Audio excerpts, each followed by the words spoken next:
All right. Good afternoon, everybody. Welcome to the Legislative Council Study Committee on the Regulation of Artificial Intelligence in Wisconsin.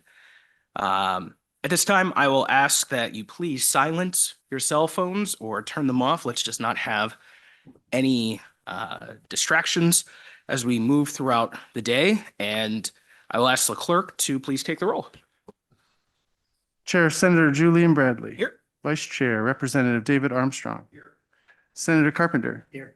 Representative Anderson. Here. Public Member Alt. Barnhouse. Here. Dixon appearing virtually. Here on the Zoom. Henrich. Here. Hill. Kirkner. Here. Mendy. Here. Tony appearing virtually. Okay. Thank you.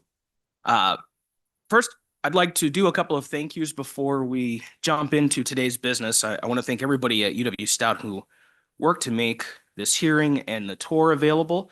I know a number of you were able to do the tour, and we had some people come through, including Seth Hudson, the Executive Director, Corporate Relations and Economic Engagement, Christy Krimpelbein, Head of Staff and Legislative Liaison, Dr. David Ding, the Associate Dean, Trevor Ludwig from the Technical Resource and Production Coordinator, Bethany Rissler, and of course, the Chancellor, Katherine Frank. So thank you to everybody here for getting us all situated and for opening up this wonderful facility for us for today's discussion. At this time, I will turn it over to some welcoming remarks from UW-Stout Chancellor, Katherine Frank.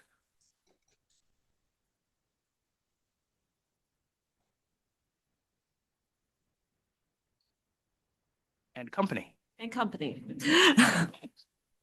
Hello, everybody. Welcome to Stout. We are just delighted that you are here, and we are thrilled that we were able to tour campus today. I'm joined by some colleagues, and we're just going to talk to you just briefly about Stout and what we're doing in the AI space.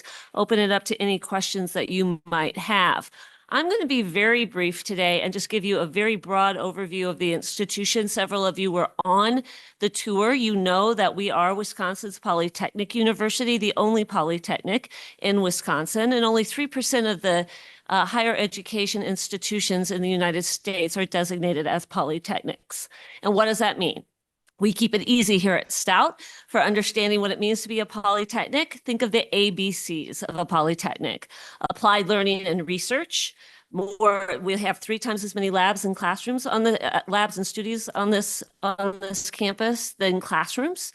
Business and industry collaborations, more than 700, inform everything we do on this campus.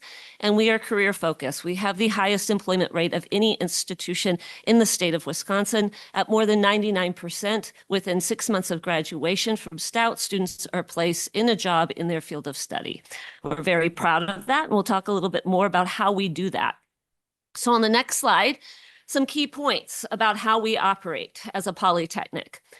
100% of our students, all of them, are required to complete at least one experiential learning opportunity for graduation. That is a graduation requirement. We are the only University of Wisconsin school that requires a practical experience for graduation. Most of those are internships and cooperative work experiences, but we have practicums. We have industry-sponsored capstone projects as well, but the majority internships and co-ops. As I said, 3 times as many labs and studios on this campus than classrooms, and many people saw that today. You will not see students sitting in classrooms and lecture halls with hundreds of students surrounding them. This is applied learning at Stout. We have program advisory committees for every single one of our academic programs at Stout. Those are industry and business experts that inform everything we do, from curriculum to the equipment that you see in our labs and our studios. I've already talked about our network of industry partners, our unmatched employment rate. And then when we talk about industry-ready graduates, we are talking about the triple threat graduate. They have their degree, they have that experiential learning experience while at Stout, and more than 50% of them have an industry or professional credential in addition to their degree, and in addition to that practical experience at graduation. And by the end of our strategic plan, 2030, Focus 2030, we would like to move that closer to 100%. It makes them more competitive on the job market, and something that our students are actively seeking as they pursue their studies at Stout.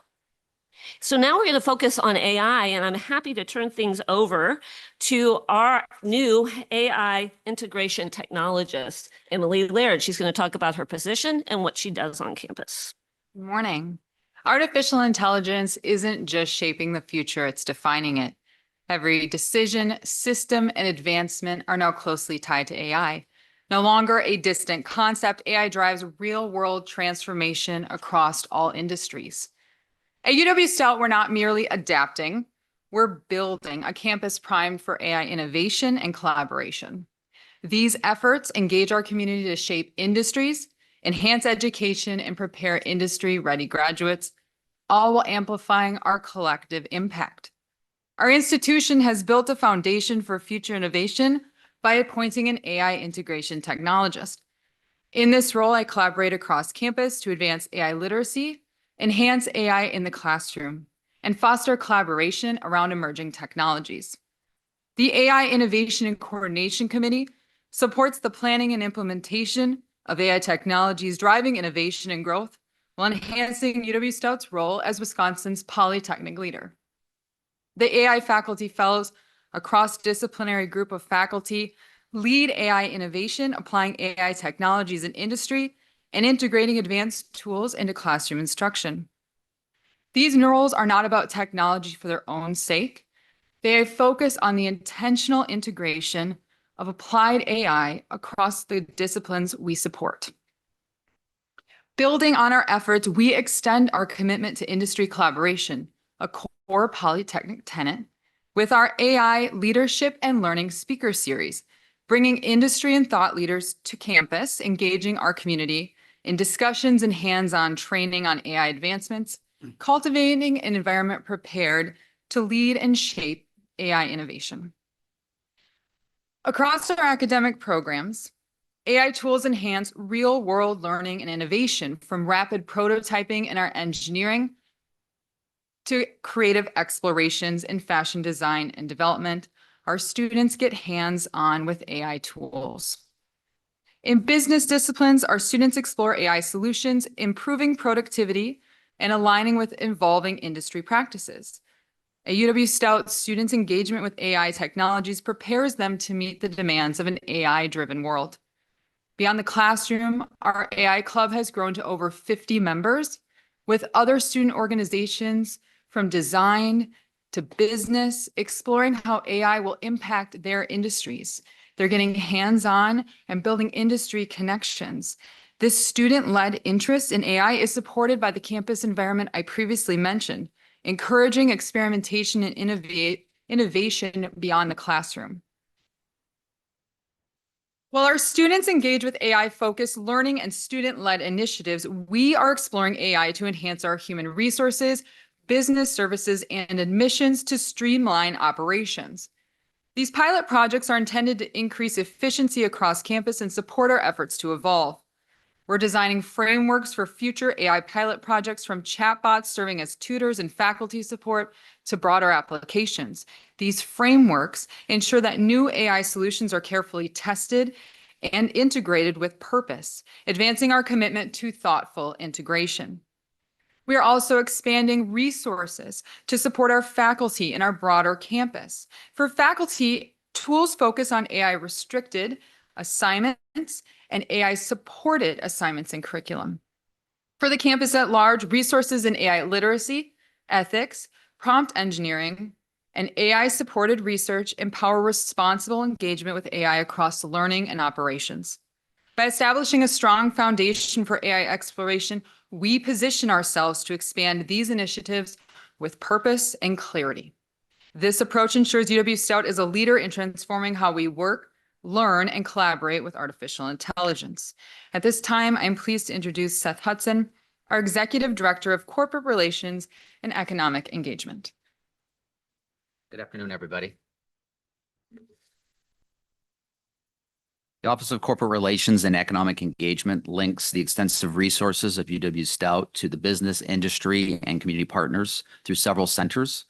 We have the Manufacturing Outreach Center, the Central Wisconsin AI Resource Center, and the Center for Advanced Manufacturing and AI, or CAM-AI.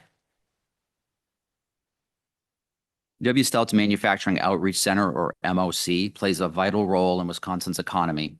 It offers small and medium-sized manufacturing a host of services to improve their processes, enrich their talent, and grow their businesses. Some examples are process improvement like Lean, 5S, things of that nature, as well as automation and AI advisory services, where our team comes in and looks at production flows to figure out how things can be automated in that process. During the 2023-2024 fiscal year, we worked with about 125 clients. We cover about half the state. They reported through a third party the following direct impacts that you see on your screen.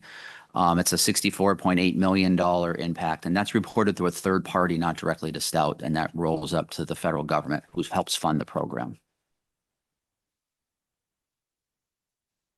The Central Wisconsin AI Resource Center is a new collaborative effort between UW-Stout, UW-Stevens Point, North Central Technical College, the Wausau Area Chamber of Commerce, and Midpoint Consulting, an AI consultancy firm located in Milwaukee.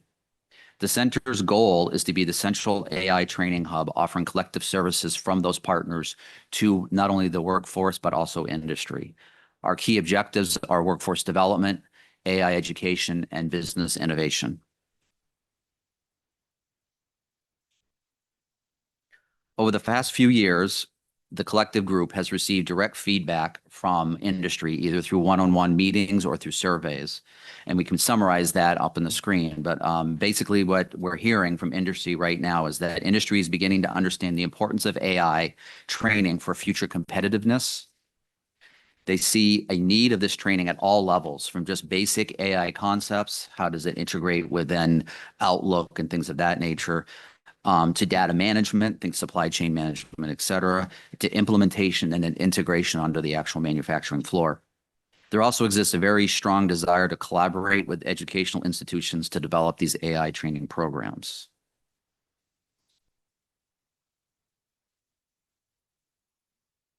The Center for Advanced Manufacturing and Artificial Intelligence, or CAM-AI, is a solution-focused center here at Stout. It was created to leverage the broad array of university experience for solving technical issues and conducting applied research to support business and industry. It's focused on applied solutions to the small and medium-sized manufacturers.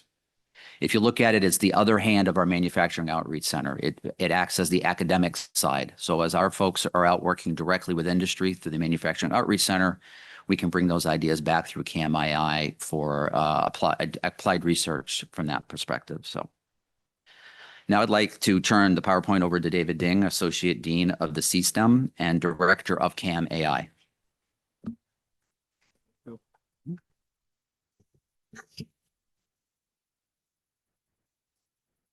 Good afternoon.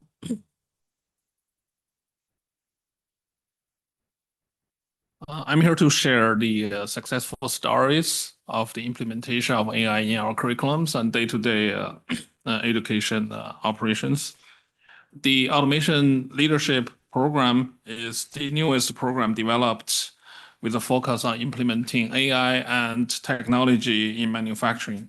The Automation Leadership provides the technology-driven, future-focused students, including the two-year graduates from ASACA member schools and others with degrees in automation, mechatronics, and other related area, a gateway to leadership role in manufacturing.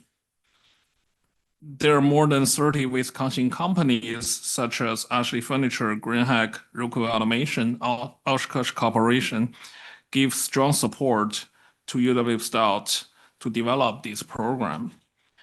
Because this program truly collaborative with the technical colleges and industry partners, we're able to quickly establish strong relationships, not only within the state of Wisconsin, but also other states such as Indiana, New Mexico, Iowa. Received a phone call from MIT Workforce Development Program and seeking for the potential collaboration opportunities with our program. The program curriculum integrates hands-on learning with leadership and project management skills, emphasizing the adoption of emerging technologies such as AI and automation. The program offers courses aligned with Smart Automation Certification Alliance, SACA standard and certifications.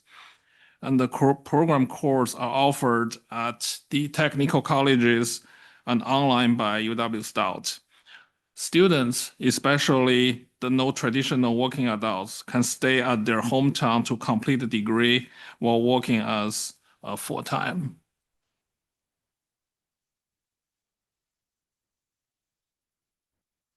We understand that AI research is the foundation and ensures the long-term growth, safety, and ethical development of AI. Without research, progress in AI applications would be stagnant.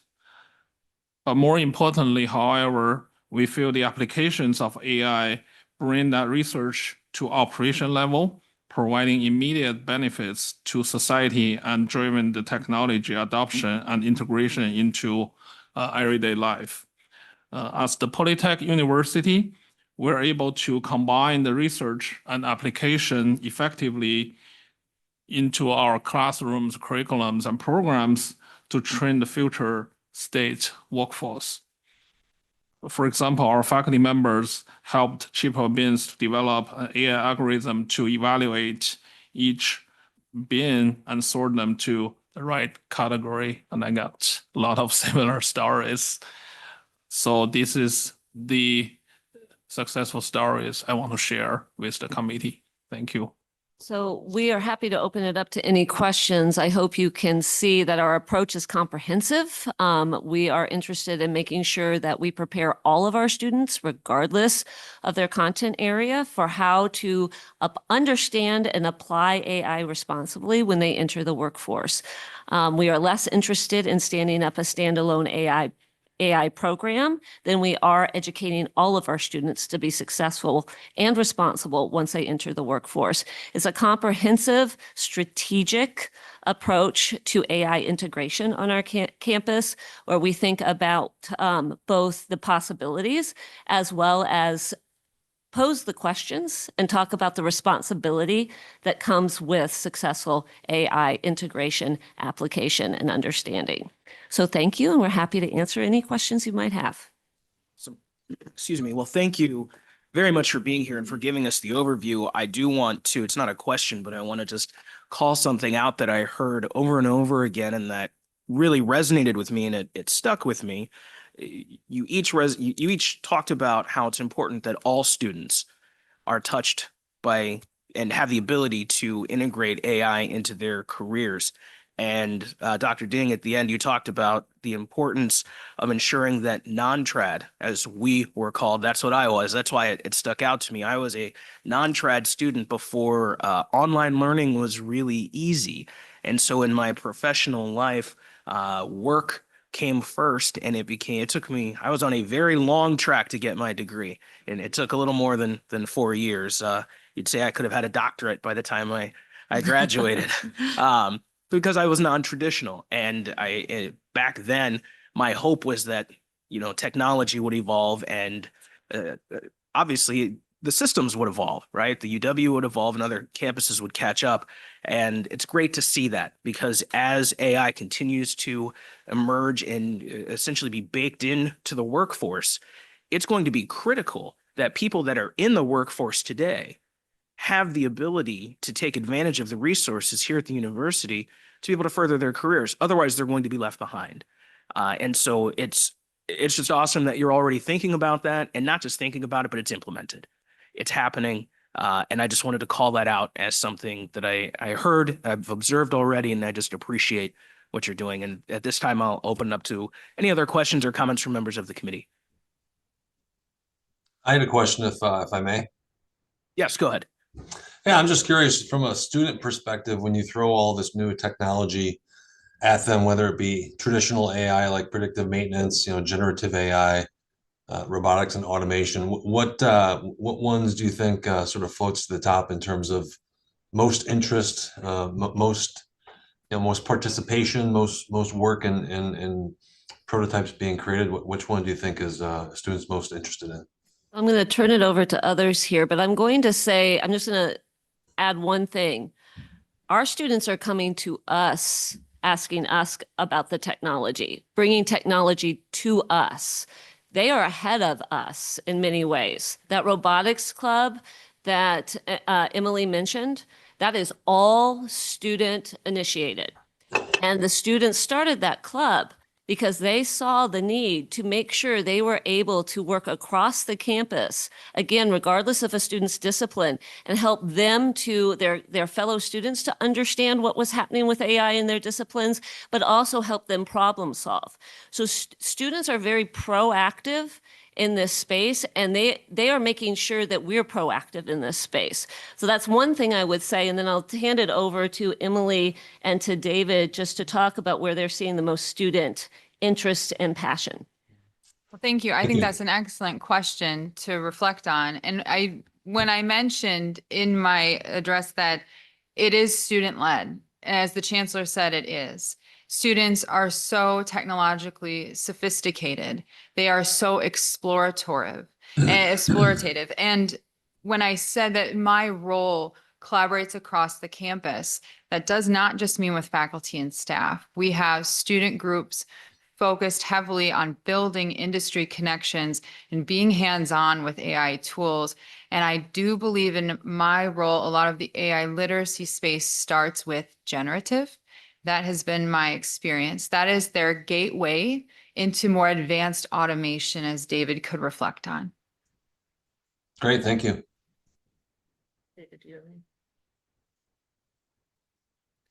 I just want to add that from the Polytechnic career focus perspective, we also get input from industries. For example, the image processing example we showed to the committee members this morning, that's the feedback we got from industry, that they don't have resources to processing like millions, hundreds, millions of images. So we developed something that focus on 1 shots or 5 shots to make sure industry can utilize the technology of AI to improve their production efficiency.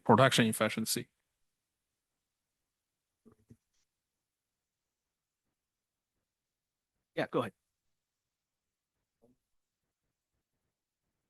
It should be. Yeah, there we go. Okay. Unfortunately or fortunately, I work with you guys closely all the time.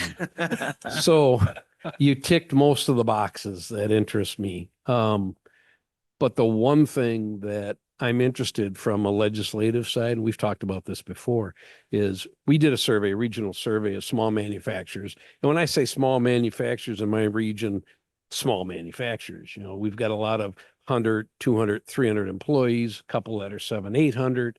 But when we did a survey of who's using AI or looking to use AI, 4%, virtually none of them. All right. Most of them looked at it from the standpoint of it's too overwhelming or too expensive, I'm not going to look at it. All right. To their detriment to a great degree. And so that's one thing from a legislative side I'm interested in, is exploring further what can we do from the legislative side to help with introductions of AI, automation, robotics, et cetera. And I'm not expecting you guys are going to have the magic wand to tell us exactly what to do, but I guess I'm looking for help with that, is what can we do to help the small manufacturers adopt or at least look at AI? Well, I do want to say this really quick. We've heard the same numbers when we talk to the owners or the HR directors or the plant managers. What's interesting, though, is when you start actually talking to some of the actual workforce themselves, they're already using AI, and sometimes their own managers don't realize they're using it for reports and summaries and things of that nature, right? So that's that ground up swell, if you will, right? So, which is one of the goals of that AI research center I mentioned, right, is training not only the if you will, the ownership of the companies, but also their workforce. So I think that's something to kind of keep in mind. The other thing that is going on, as I mentioned, the MOC has a program called an Automation AI Advisor. That is a program that we work very closely with WEDC on, Wisconsin Economic Development Corporation. And the way that works is companies, we come through, we do a full process review of how they manufacture something. It's only for manufacturers. We then lay out areas that they could automate or use AI in that automation to be more efficient. If they go through that process, that company is then eligible for a grant up to $35,000 from WEDC. I believe it's only $1 million every year or so. And so that goes very quickly if you think about how many thousands of small, medium-sized businesses we have. A $35,000 grant for a small business is a big deal when they're automating a small piece of equipment or something on their line to allow them to do that. So if you were asking me where focus could be, I would suggest making that fund larger so that it could be accessed. That is accessed across the state. We have a sister organization out of the Milwaukee area that covers the other half, and we both do that program. So that's something that comes to mind. Thank you. Any more? I can probably time one more question in. Jay, go ahead. Maybe if I could follow up on Senator Bradley's point earlier, and Seth, maybe you can answer this one, but we have 4% of small manufacturers who actually are concerned about AI, but what are you hearing from them in terms of needs to train the workforce, right? So you guys are doing an amazing job at preparing the next generation of workers to compete. Are you hearing any pull for preparing the current generations of workers? Yes. Again, the center that we referenced, the AI Resource Center, in partnership with the other institutions, is really focusing on surveying those businesses and their workforce to see where they are today and what additional training they need for their current workforce, right? So that's key. And a lot of it is just the basic understanding of what is AI, generative AI, how could I use it on my, my daily work, things of that nature, but then also taking it to the next level of how do we then invest appropriately on the production line or anything else. I do want to be clear that resource centers for any business or industry, right? That's different than the manufacturing outreach center I mentioned before. It's just for manufacturing due to federal requirements because we get federal funding for that program. But so yes, there's a lot of that. And again, I really believe from what I'm hearing and seeing is that push for that training is coming from the workforce more so than that manager of that company, if you will. But they're starting to hear it. They're definitely starting to hear it. Well, thank you very much for opening up your institution for us today, for the tour and for the information. We are going to dive into everything else. I hope you'll stick around and continue to be part of the conversation. Thank you all very much.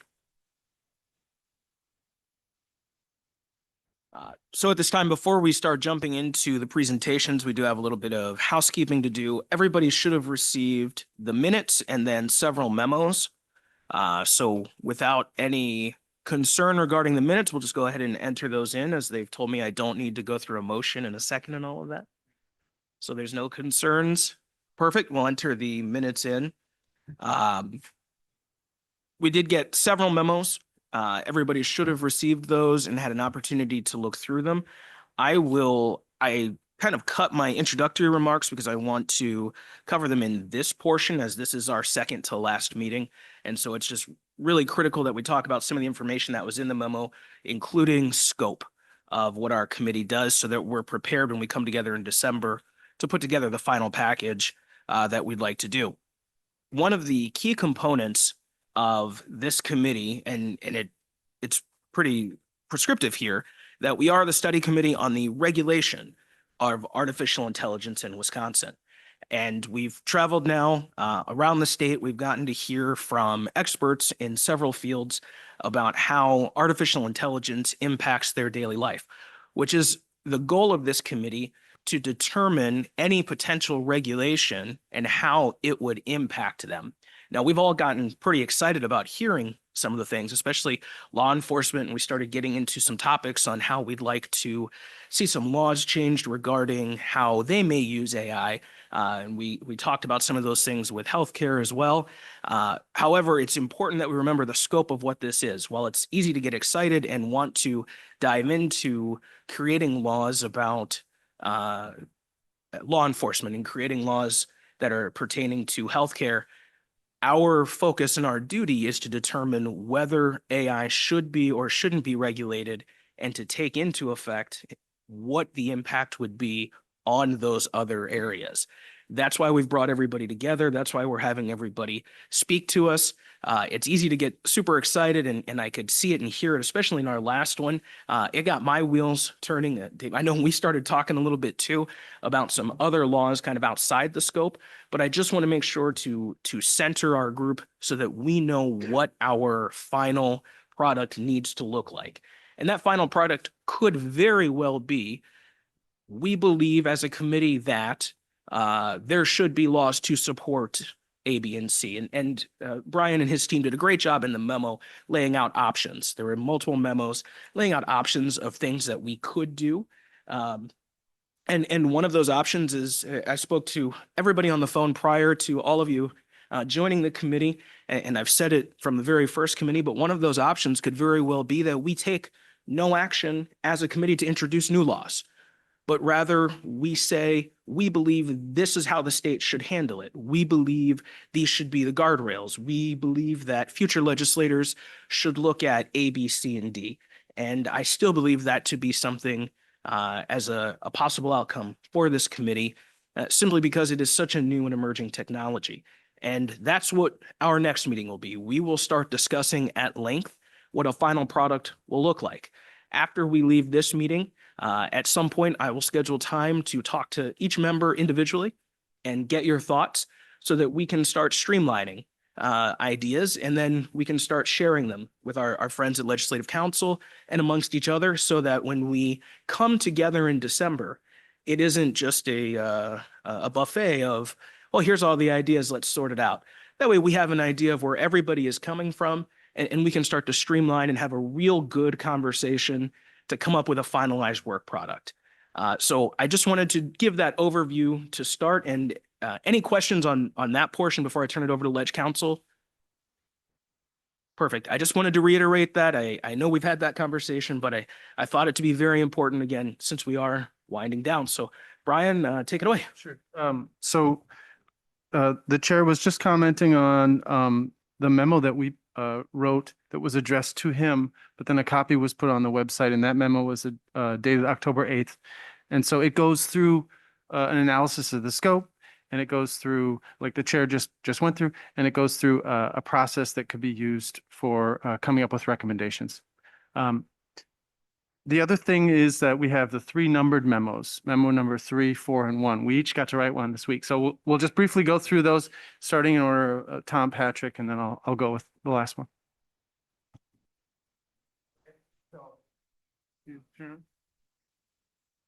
Okay.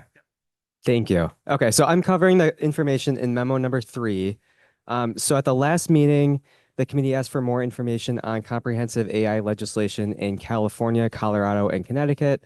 So in Colorado, of course, that legislation was enacted. In California, it was vetoed just a couple of weeks ago. And then in Connecticut, it was not passed after a veto threat. So each of those states, the legislation focused on the risk posed by AI systems. So first, I'll cover California. So that creates risk-related requirements for developers of AI models that meet certain thresholds related to computing power and development costs. Those requirements generally relate to mitigating the risk that those models will cause or materially enable a critical harm. Some of the requirements include implementing certain cybersecurity protections before initially training the model, assessing whether the model is reasonably capable of causing or materially enabling a critical harm before using or making the model available, and not using or making available a model if there's an unreasonable risk of causing or materially enabling a critical harm. So second, I will cover just briefly Colorado and Connecticut.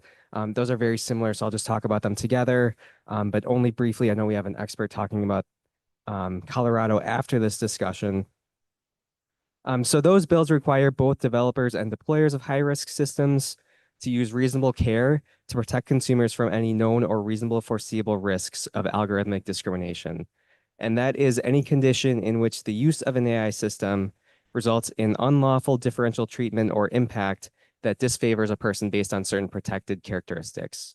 An AI system is considered high risk if when it's deployed, it makes or is a substantial factor in making a consequential decision which is a decision with a material legal effect on the provision, cost, or terms of certain services. And then developers and deployers that comply with these requirements are considered to have satisfied their duty of care to consumers. So unlike California, these bills include requirements for both deployers and developers. They apply irrespective of model size, and they also look at the effect, potential discrimination against consumers resulting from AI use rather than the risk of critical harms to society more generally. So next, Patrick will talk about informed consent and disclosure of generative AI use. Thanks, Tom. So the committee has also discussed and requested information about disclosure of AI in healthcare. Memo number 4 provides an overview of how informed consent works in the healthcare treatment context, and then discusses recent generative AI disclosure laws from California and Utah. On informed consent, the high-level summary is that it requires disclosure of reasonable alternative treatments, including risks and benefits, the standard for which must be disclosed is a reasonableness standard, which is a flexible standard in that what information is required by the standard can shift as the world changes. And also the law includes exemptions to what must be disclosed, including detailed information that in all probability a patient would not understand. So it is possible that the use of AI could be disclosed in the informed consent process, but at present, the practitioner would have to deem it relevant to the available treatments and their risks and benefits, and also not consider it exempt from disclosure. So the memo also details recent laws from California and Utah that require disclosure of generative AI in patient communications.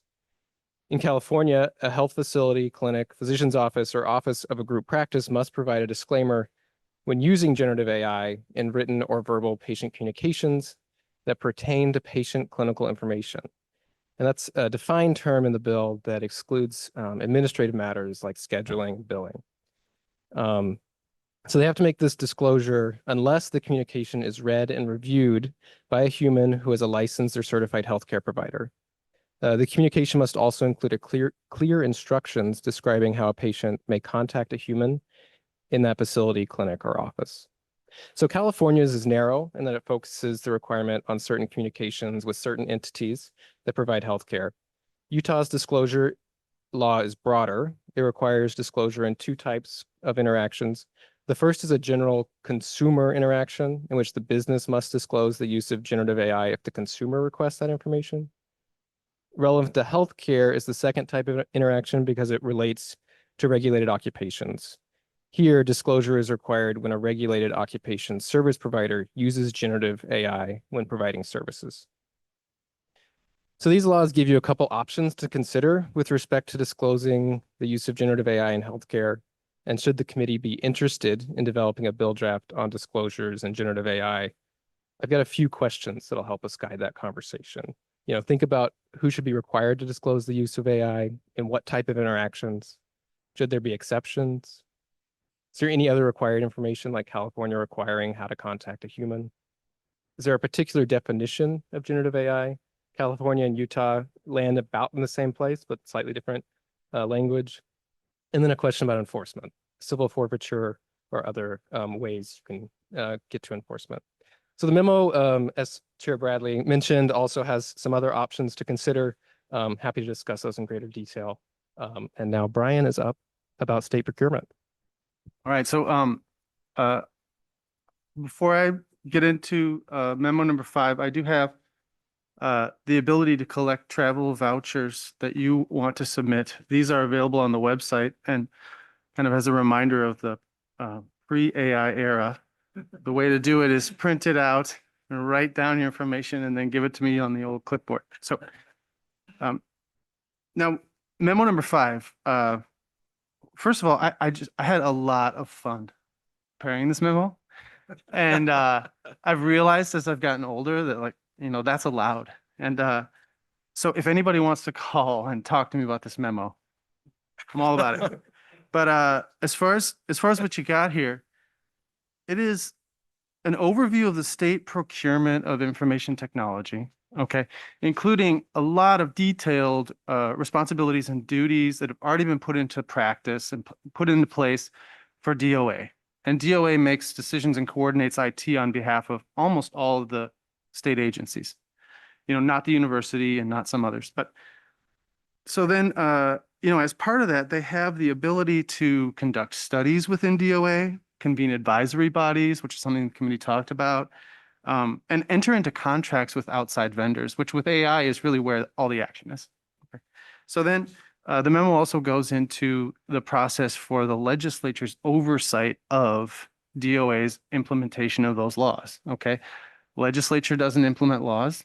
The legislature exercises oversight over the executive branch's implementation. And so it does that through a couple different ways, mostly the joint committees when it comes to IT.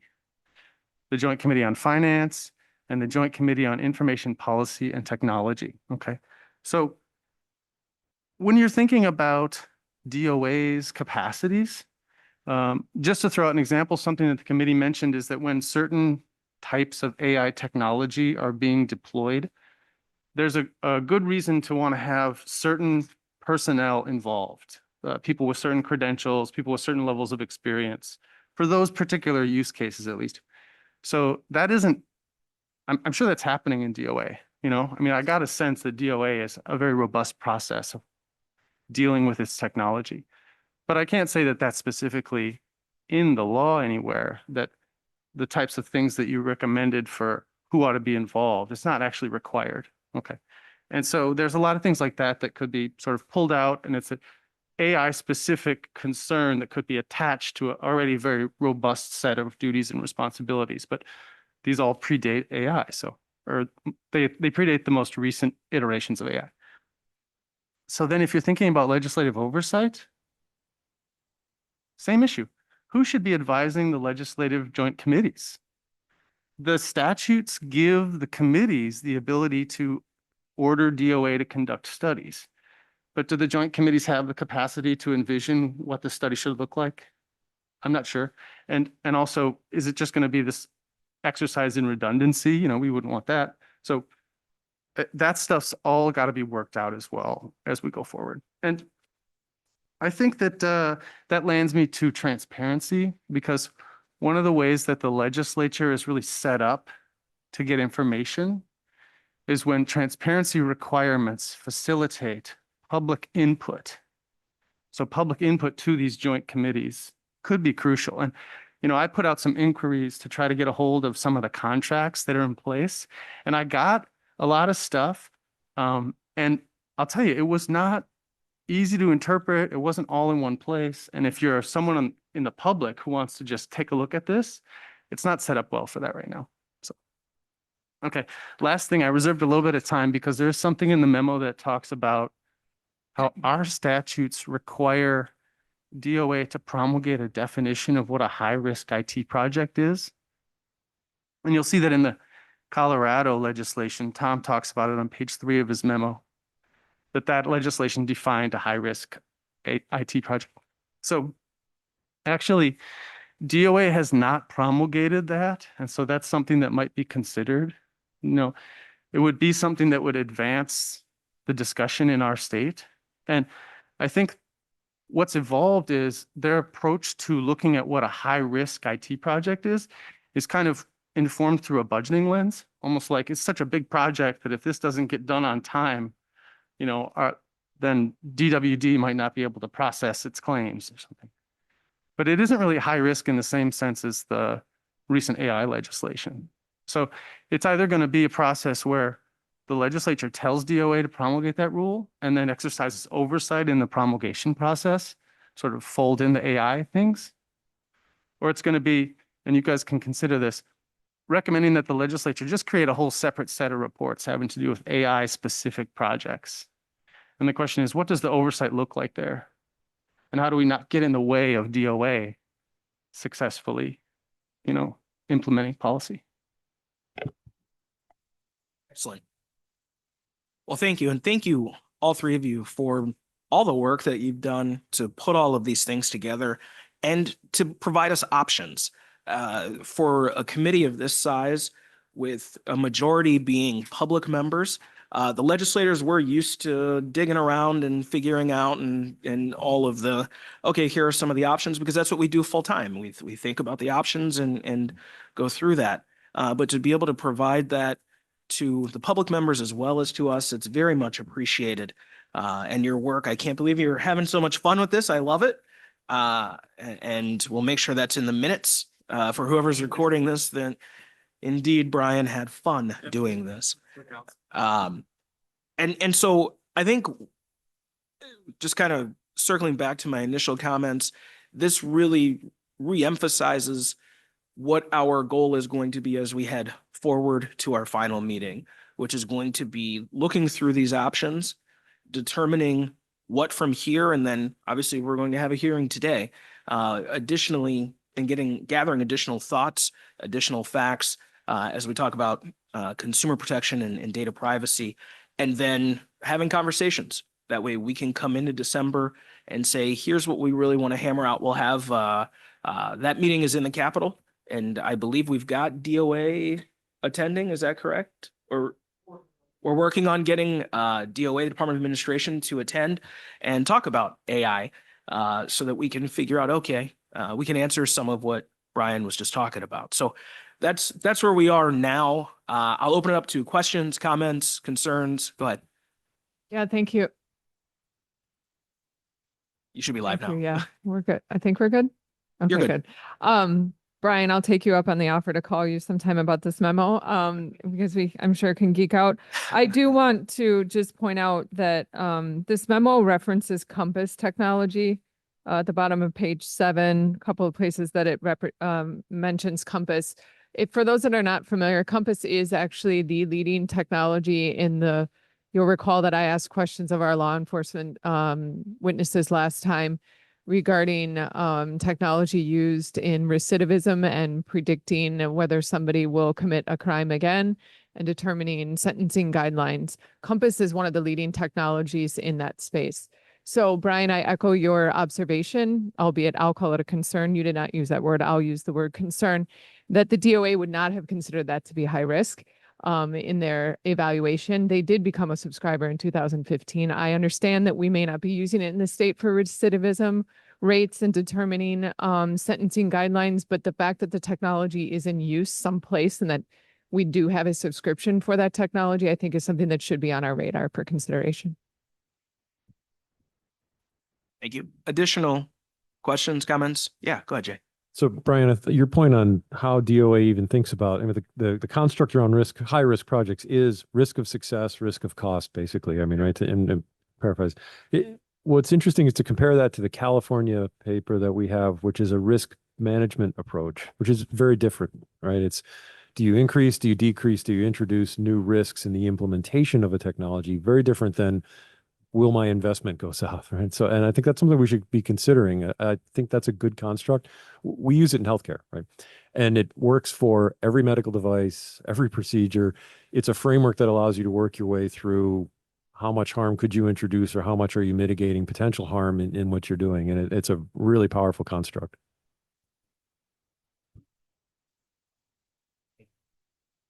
Additional questions, thoughts?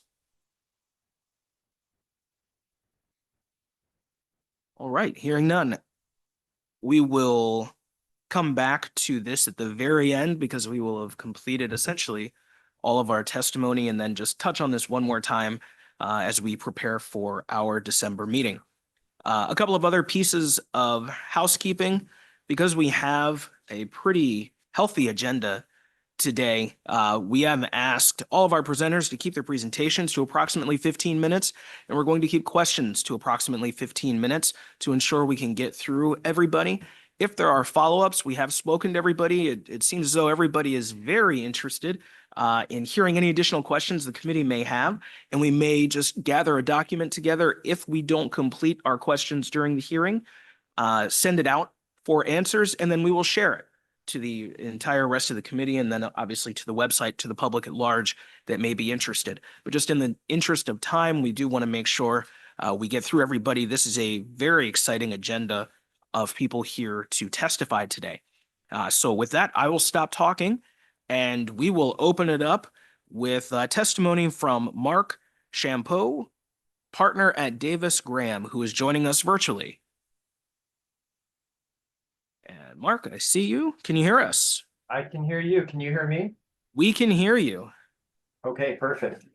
I do have some slides. Am I supposed to share the slides or is someone else going to be running those? I can Let me, if you can share them, it should work for us. Let me do that.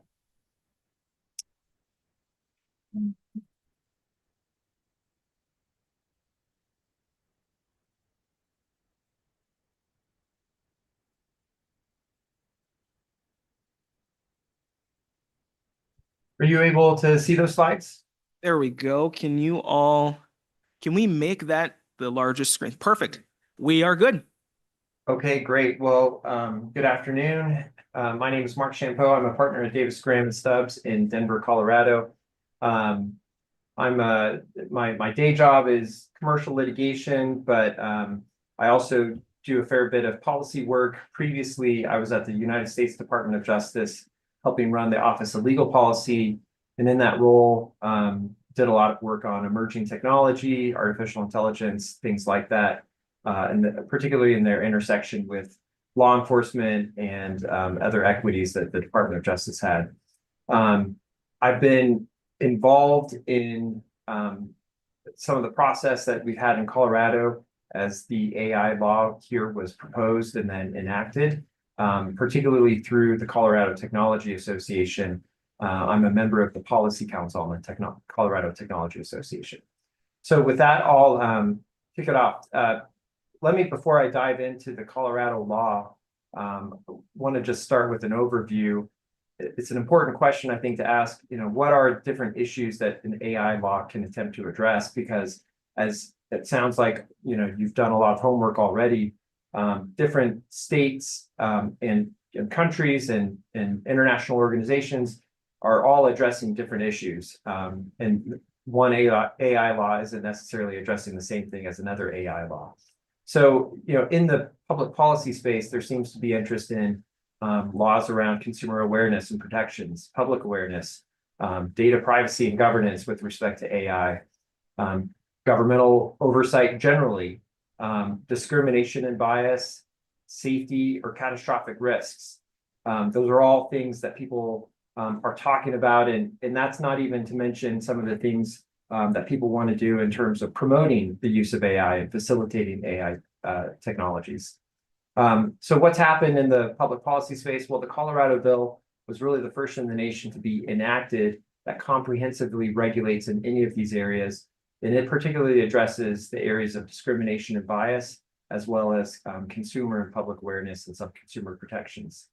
There was a mention of the Utah law. That's really about consumer awareness.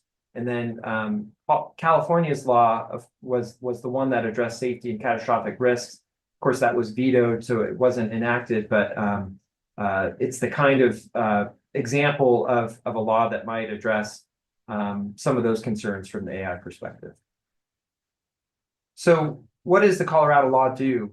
It's the first law in the nation to broadly regulate those who develop and use certain AI systems and products. As I mentioned, it has a twofold focus: discrimination and consumer awareness or consumer protections. And it's prompted many concerns from the business community. It hasn't been without controversy. And right out of the box, as soon as it was assigned by the governor, there were already statements by the governor and other state leaders that they're going to amend it. So what it looks like today is almost certainly not what it's going to look like in the future. So let me walk you through just how the law works. The key provisions here relate to discrimination and consumer protection.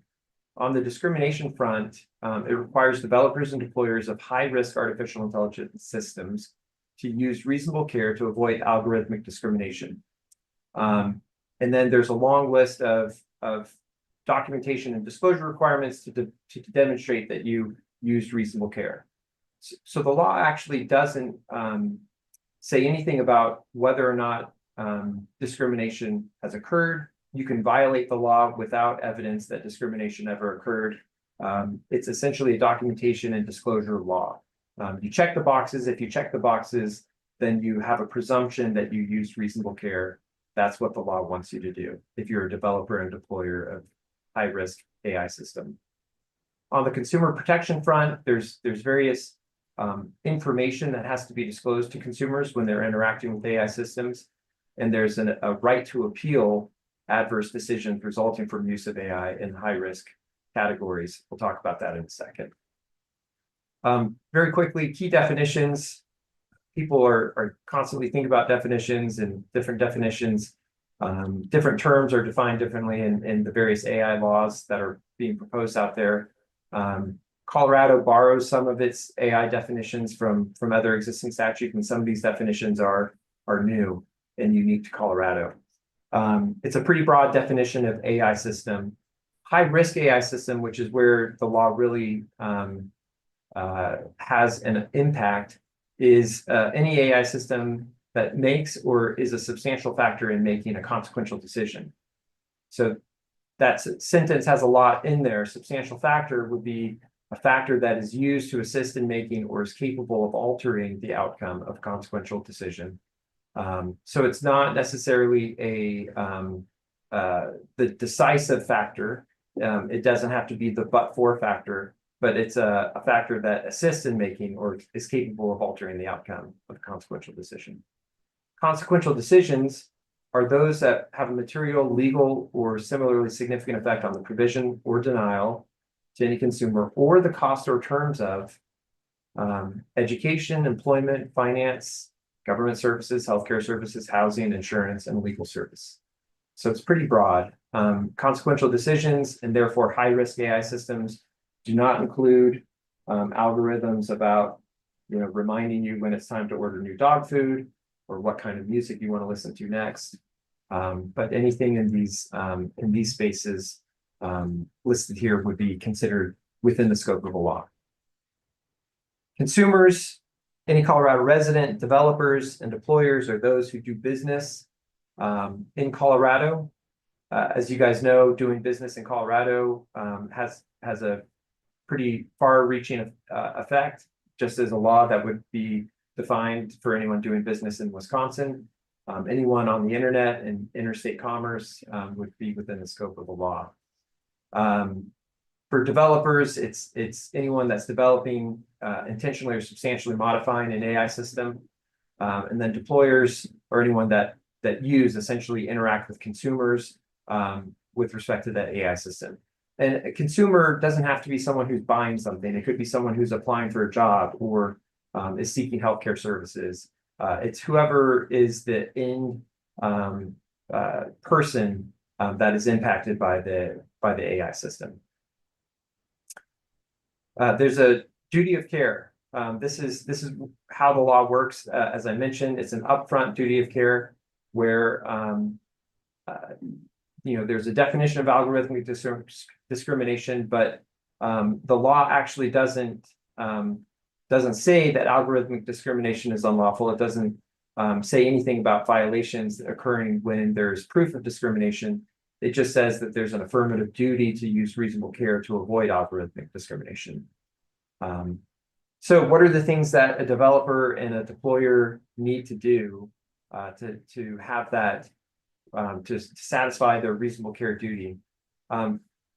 For a developer, there's a long list of things that they need to disclose to deployers or other developers as they pass that system down the chain. It's one bullet point on this slide, but it's several pages in the text of the statute where it's a long list of information, documentation about risks, benefits, uses, training data, what the developer has done to mitigate risks of discrimination, those kinds of things. Disclosures to the public, they have to publicly post information about the AI system, how it was developed, and how the risks associated with the high-risk AI system is managed. And then there's disclosure and self-reporting to the Attorney General when they have information, when a developer has information that the system caused or is reasonably likely to have caused discrimination, or when there's a credible report of discrimination. The Attorney General also has extensive authority to request any additional information that would assist in investigation to ensure compliance. Deployers have a somewhat different and perhaps a little bit more extensive set of requirements to show reasonable care. They have to establish a risk management policy or risk management framework governing their use of a high-risk AI system. There's a lot of, to some extent, there's certain requirements that are in the law. There's certain things that are going to be left to regulation in terms of defining what that risk management framework does, or must include. The law does give a nod to frameworks out there like the NIST AI Risk Management Framework, industry standard, or consensus industry group type frameworks that have been developed. A deployer also has to develop an impact assessment on an annual basis or anytime the system significantly changes. That includes the risk analysis and descriptions of data inputs and outputs, transparency measures, safeguards used. A deployer also has to provide notice to consumers, as well as make public disclosures about the system that they're using and the kind of information that is being used.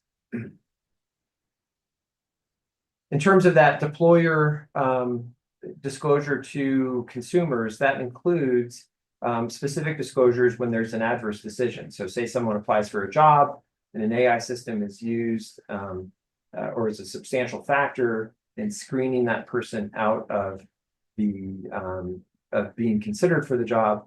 A person would have to receive information that includes a statement explaining principal reason for the decision and the use of AI in the decision. It provides them information about the consumer's right to correct any inaccurate personal data that was used by the AI system, as well as a right to appeal the decision. The statute says that the appeal must provide for human review if technically feasible. Also important, the statute is enforced by the Attorney General exclusively. There's no private right of action, and it also grants very broad rulemaking authority to the Attorney General. Has an effective date of February 1st, 2026. Before I open it up to questions, let me mention kind of where we are in the process of going towards implementation. Almost immediately when the bill was signed, business community, who to some extent had been involved in expressing concerns during the legislative process, but I think many people thought the bill wasn't going to be passed or wouldn't be signed if it was passed. And then we're a little bit surprised when it was passed and was signed by the governor. So the business community, in particular the tech community, expressed a lot of concerns about the law almost immediately. These are some of the concerns that have been expressed by different groups, different companies or individuals. They're the kinds of concerns that you might anticipate in response to this kind of law. In response to that, the Governor Polis, the Attorney General, and the bill sponsor, Senator Rodriguez, issued a joint letter.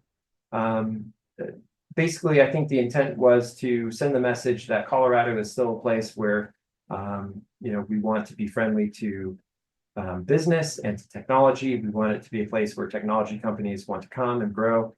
And so this letter was, I think, trying to provide some context and some assurance that the lawmakers who had just passed and signed the law had significant concerns about the law as well and wanted to see the law amended. They included in the letter a few bullet points about specific amendments that the governor, the attorney general, and the bill sponsor would like to see. Some of them are minor, some of them very significant. For instance, the third bullet point, shifting from a proactive disclosure regime to the traditional enforcement regime managed by the attorney general investigating matters after the fact. That's not what this law does at all. And so to get this law to just look like something like that would be a very significant change to the law. Where currently the law is upfront regulatory compliance structure as opposed to after the fact investigate whether discrimination occurred, investigate whether consumers were harmed in some way. So that would be a very significant change. There's some other things in here that might be less significant, such as tweaking the consumer right to appeal or limiting the scope of the law's impact by refining some of the definitions. So next steps, a law passed at the end of the session established an AI impact task force. This is a very, very similar group to what you guys are doing on this study committee. It's a group of lawmakers and stakeholders from industry, from consumer groups, from a range of interests. The AI Impact Task Force has had its first meeting here in Colorado. It is studying the law as well as other things that are under its charter. It's supposed to provide a report with recommendations by February. That is supposed to be the basis of consideration in the next legislative session for amendments to Colorado's AI law. I will say it's a tribute to you guys that you've established your study group and task force before enacting a law, as opposed to shooting first and then aiming after. So congratulations to you. But that's a process that is taking place right now, and they're looking at a lot of the same kinds of things that you guys are looking at right now. So with that, I'll stop the slides here, and I'll be ready to answer any questions. Excellent. Well, thank you, Mark, and thanks for pointing out at the very end that, I think we got this in the right order. To our friends in Colorado, we don't mean to say thank you for the bad roadmap on what not to do, but I think this serves as a great warning, though, and I hope future legislatures to go back and watch this. Brian, does that happen to future? Do legislators go back and watch these, or is it just the nerds like us that do? I've seen it happen, yes. Perfect. Well, then I hope that what they will take from this is know what you're trying to pass before you do it, right? Get into the study, get into the details. Mark, it was surprising when you went over with the governor and the AG and the Senate sponsor put out afterwards. It's almost like they wanted a new bill. And it just seems like it's a little late to do that. So we're trying to get it right.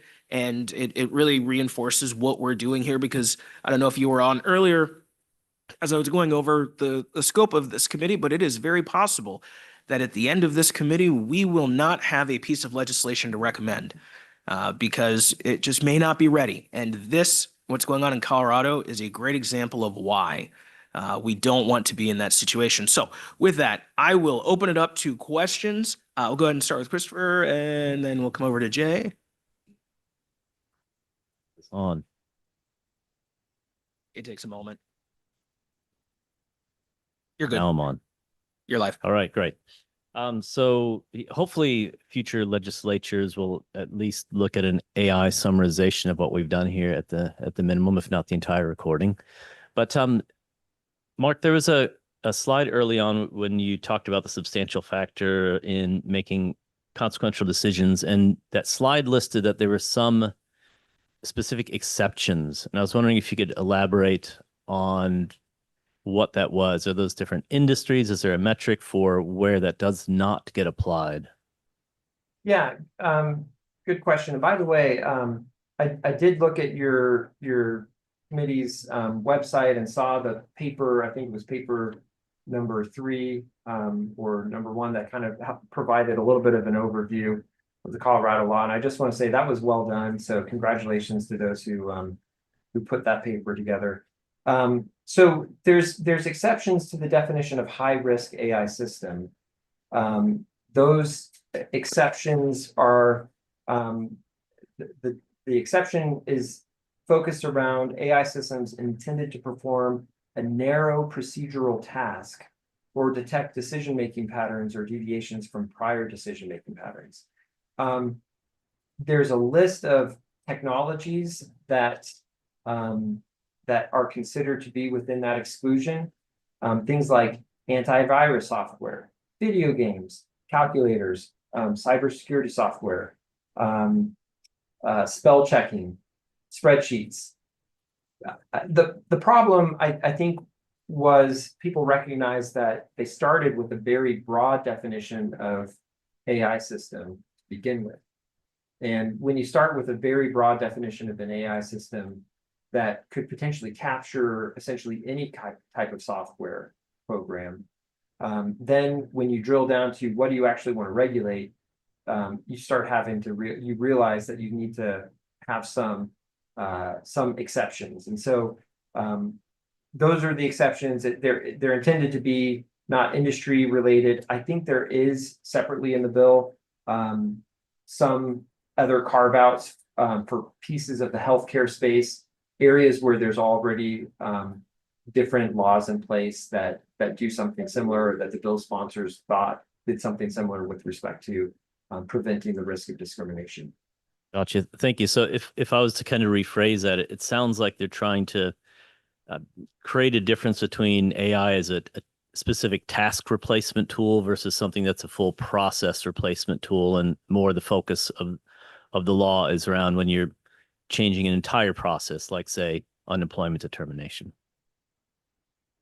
Yeah, I mean, I think that's one way to put it. I would say the text of the law isn't as clear as what you just said, and I think there is a risk, and people are very concerned that the text of the law could be interpreted more broadly than that, so that you are capturing or regulating things that are considered more task-based as opposed to process-based.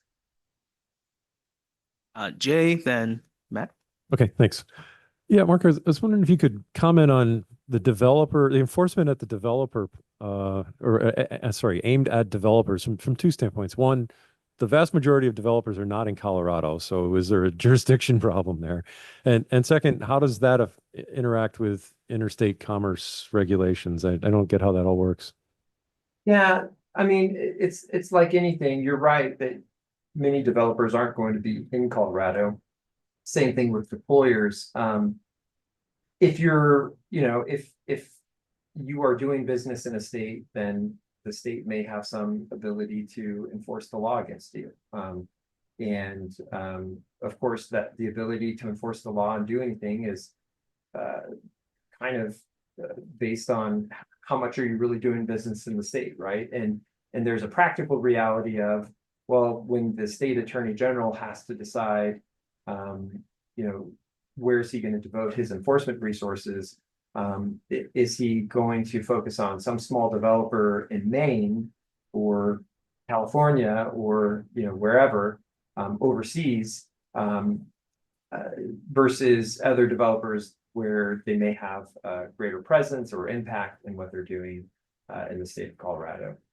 So there's certainly a legal hook, just as you would have a legal hook under in Wisconsin to regulate entities that, even if they're not based in Wisconsin, are doing business there. But there's a practical aspect to it, which is, to what extent can you really enforce this stuff? To what extent will an attorney general devote resources, which raises the question of potentially need for federal legislation or something like that. Now, I agree with what Senator Bradley said at the outset, which is it's not a given that there's a need for any regulation, but to the extent that there becomes a problem, right? It's a problem, as you point out, that is going to be best addressed on an interstate level as opposed to state by state. Jay, you're still, or I'm sorry, Matt, you're good now, right? Your question? Jay got your question? All right. Excellent. Kathy, please go ahead. Mark, first of all, thank you for joining us. I know that you were part of the TECNA meeting a couple months back, and you did a great job both times. But in that session, one of the things you mentioned was related to how it's regular, or how it's going to be enforced, and the ability of the AG to do that, and the rulemaking around the AG's enforcement, and that was kind of a big gap. Is there anything you could kind of maybe talk about here to fill that in as well? Yeah, so for some context, the current Attorney General of Colorado is Phil Weiser. He has a tech background, as does our governor, Governor Polis. Phil Weiser was used to run the Silicon Flatirons group at the University of Colorado Law School before he was Attorney General. And so he has a lot of credentials in the tech space. As a result, the legislature, as it was trying to grapple with some of these very conceptual issues in a very new space without knowing what a lot of this really means, they kicked a lot of it to Attorney General rulemaking. So the statute has very broad rulemaking authority to the Attorney General, where essentially every section of the statute says at the end, well, the Attorney General can add to this or change this and through regulation. And it's actually extraordinarily broad. It's not just the Attorney General can flesh out a couple of little points. It's, you know, Attorney General, please fix this. You're a smart guy, and please do whatever you need to do to make this work. And I think a problem that I pointed out to people is, you know, people may currently like the Attorney General of Colorado, but this law is going to stay on the books for a long time, and you know, who knows who gets elected as Attorney General in the future.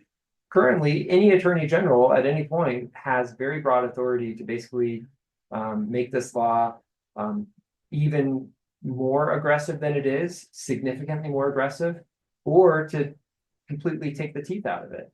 And so that's probably not a place where you'd want to be if you're a lawmaker that wants to have something that is meaningful. Of course, there's a place for regulation, there's a place for rulemaking, but this law, I don't think, gets it right in that it leaves way too much discretion to the Attorney General. Excellent. Time for one more question from members of the committee. Hearing none. Mark, thank you so much for joining us and for the overview. Absolutely. Thank you. Appreciate it. Up next, we will have a presentation by Joe Dooley, the Senior Manager of Government Affairs and Public Policy at, let's see, I'm not familiar with this word, Google.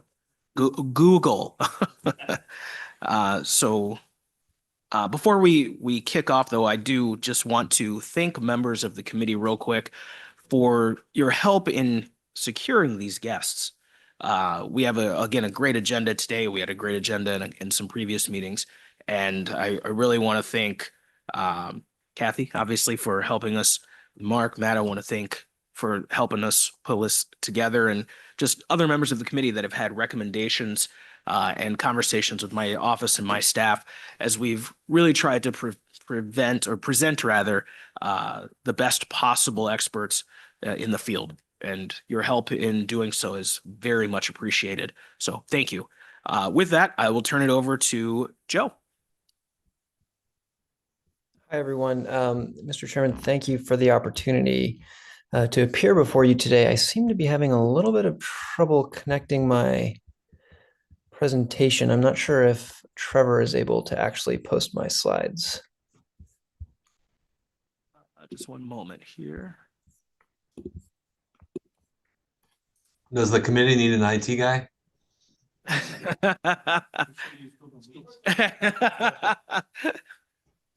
Perfect. Thank you so much.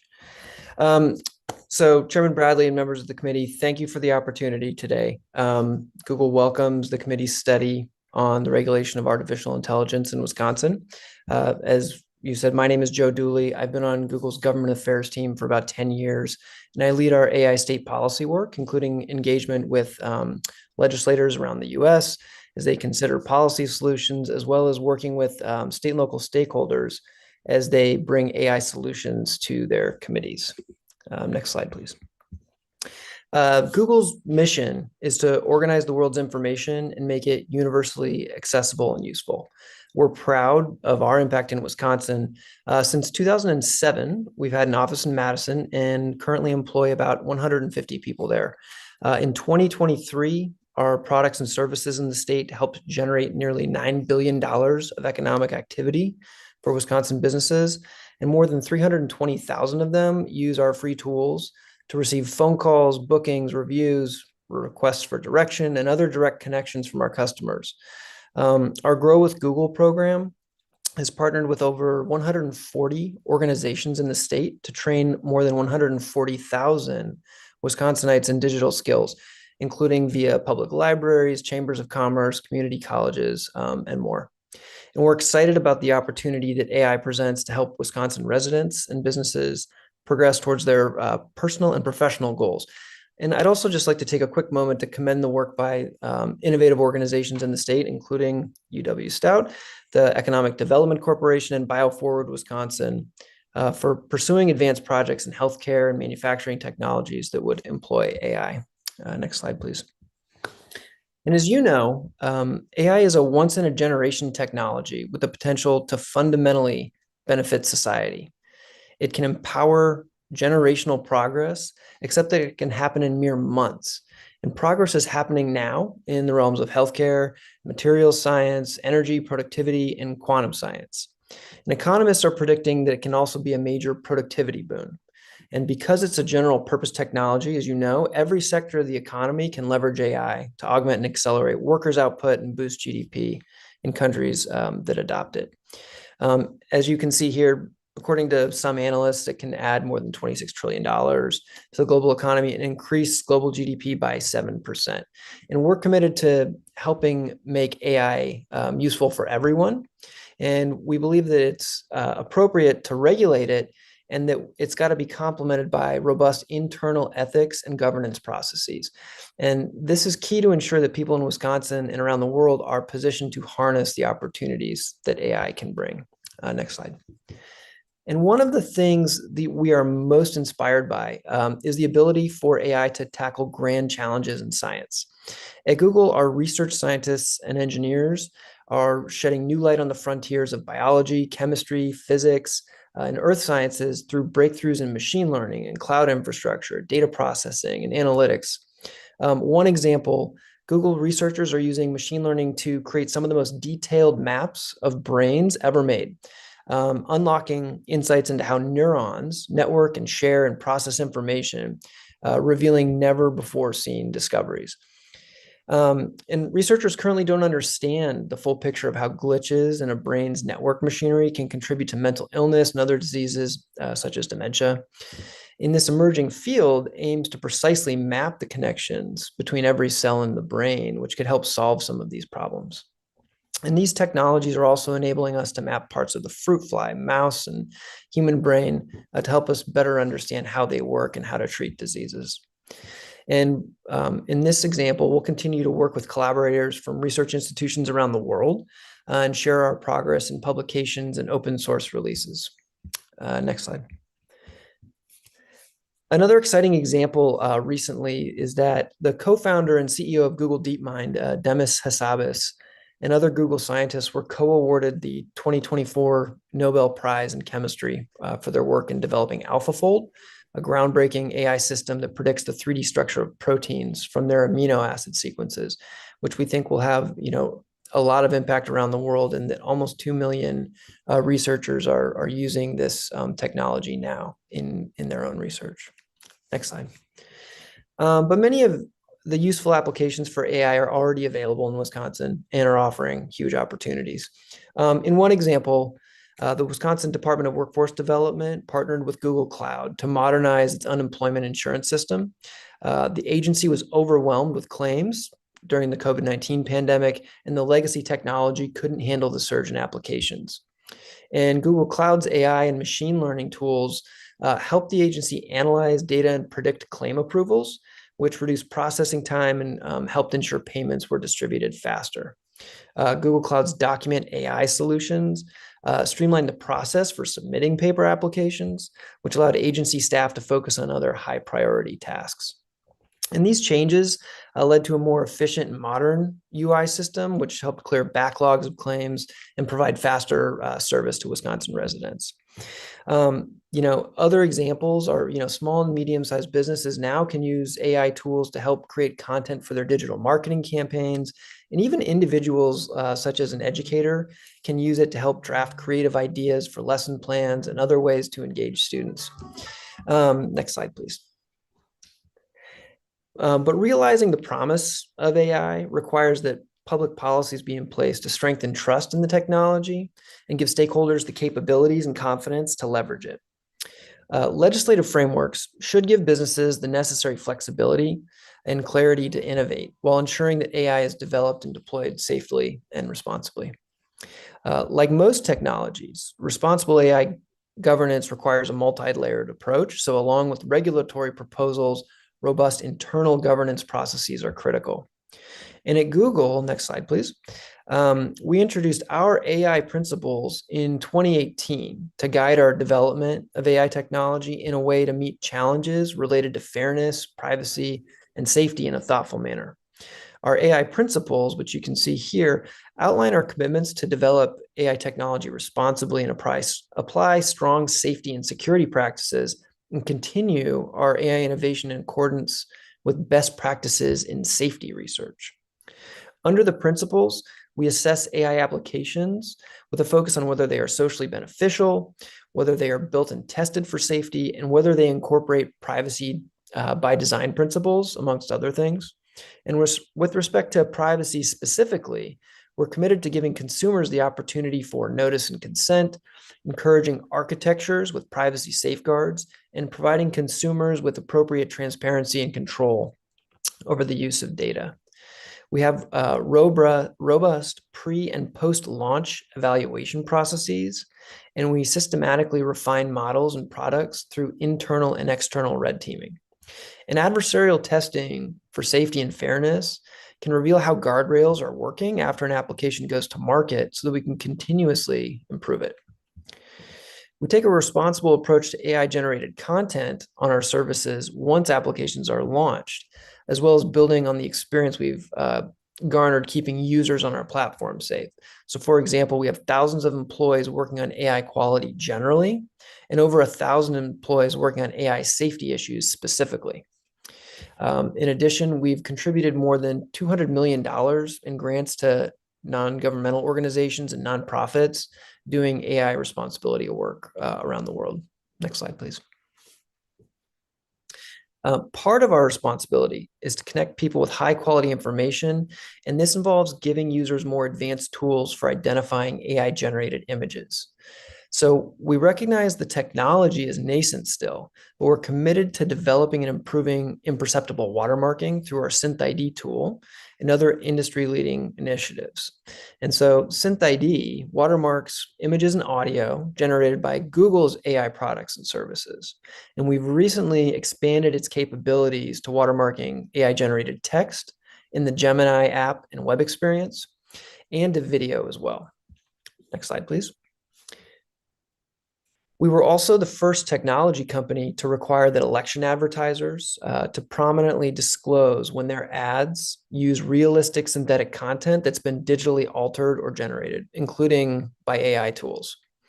YouTube creators are required to disclose when realistic content a viewer like you or I could easily mistake for a real person, place, or event, is made with altered or synthetic media, including with generative AI.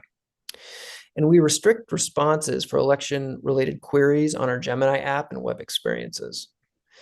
In Google Search, the About This Image feature helps people assess the credibility and context of images found online. And our Double Check feature in Gemini evaluates where there is content across the web to substantiate the responses it provides to user queries. Next slide, please. And we're also committed to sharing our learnings with partners in the public and private sectors. Earlier this year, we were proud to build on our long track record of commitment to democratic processes globally by signing on to the Tech Accord. And the Tech Accord to combat deceptive use of AI in the 2024 elections is a set of commitments to deploy technology countering harmful AI-generated content that can be used to deceive voters. This past February, we joined the Coalition for Content Provenance and Authenticity as a steering committee member to help advance methods for marking and sharing the provenance of digital content beyond our own products. And since then, we've been active contributors toward the development of the standard, as well as working to implement its latest version into our services. These are critical steps in improving transparency for users and giving them more context about the nature of the content that they're seeing. We support the US government in developing standards and new methodologies for measuring the safety of AI systems. We provide learning opportunities for academic institutions to promote policy solutions on responsible AI development and issues like deepfakes and other online harms. And we've come together with industry partners to launch the Frontier Model Forum to advance AI safety research. Next slide, please. As we continue engaging with partners around the country, like this committee, we look forward to advancing opportunities presented by AI while ensuring that they are safe and trustworthy. One near-term opportunity is to bring AI skilling and education initiatives to consumers across the country. In April of this year, we announced an AI Opportunity Fund that commits $75 million to train 1 million Americans in AI skills. And we hope that we can work with the state of Wisconsin and local communities to ensure that your residents are able to benefit from these trainings.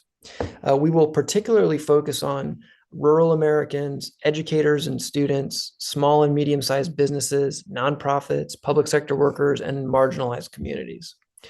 Learning to use AI can obviously improve employment experiences for Wisconsin workers in their existing careers and prepare small and medium-sized businesses to take advantage of AI in their existing operations and growth initiatives. And we obviously look forward to working with the people of Wisconsin to ensure that they are able to take advantage of these opportunities.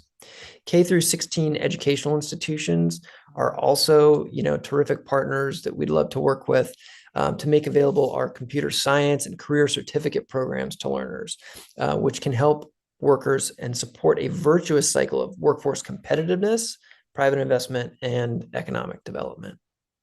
And finally, we have appreciated the opportunity to work with legislators in Wisconsin on data privacy legislation and are pleased to be a partner on this going forward as well. Next slide.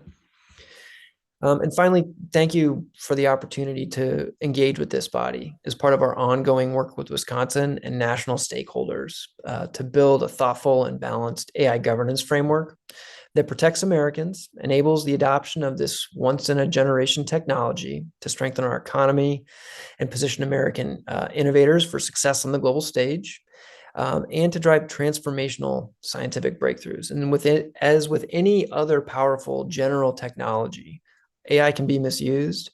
And if we want to realize its full benefits, we have to build trust in the technology. To do that, we need to prevent and mitigate potential harmful uses. And we're working diligently to innovate responsibly. So thank you for your time today, and I look forward to your questions. Excellent. Thank you, Joe. Questions from members of the committee? Yeah, we'll start with Jay. Joe, thanks for your remarks. It was very interesting, very helpful. You talked about on your one page about how to sort of what's in scope and what's out. You would not pursue AI applications that are likely to cause overall harm. And we talked a little bit about risk management earlier. Can you talk about what your framework is for assessing if something's likely to cause overall harm? Sure. I think at a high level, each product area within Google has people dedicated to making those determinations, because how we use it in Gmail might be very different than how we use it in another product. And so it's product specific, but there are certainly decisions made by the experts who operate within each product area.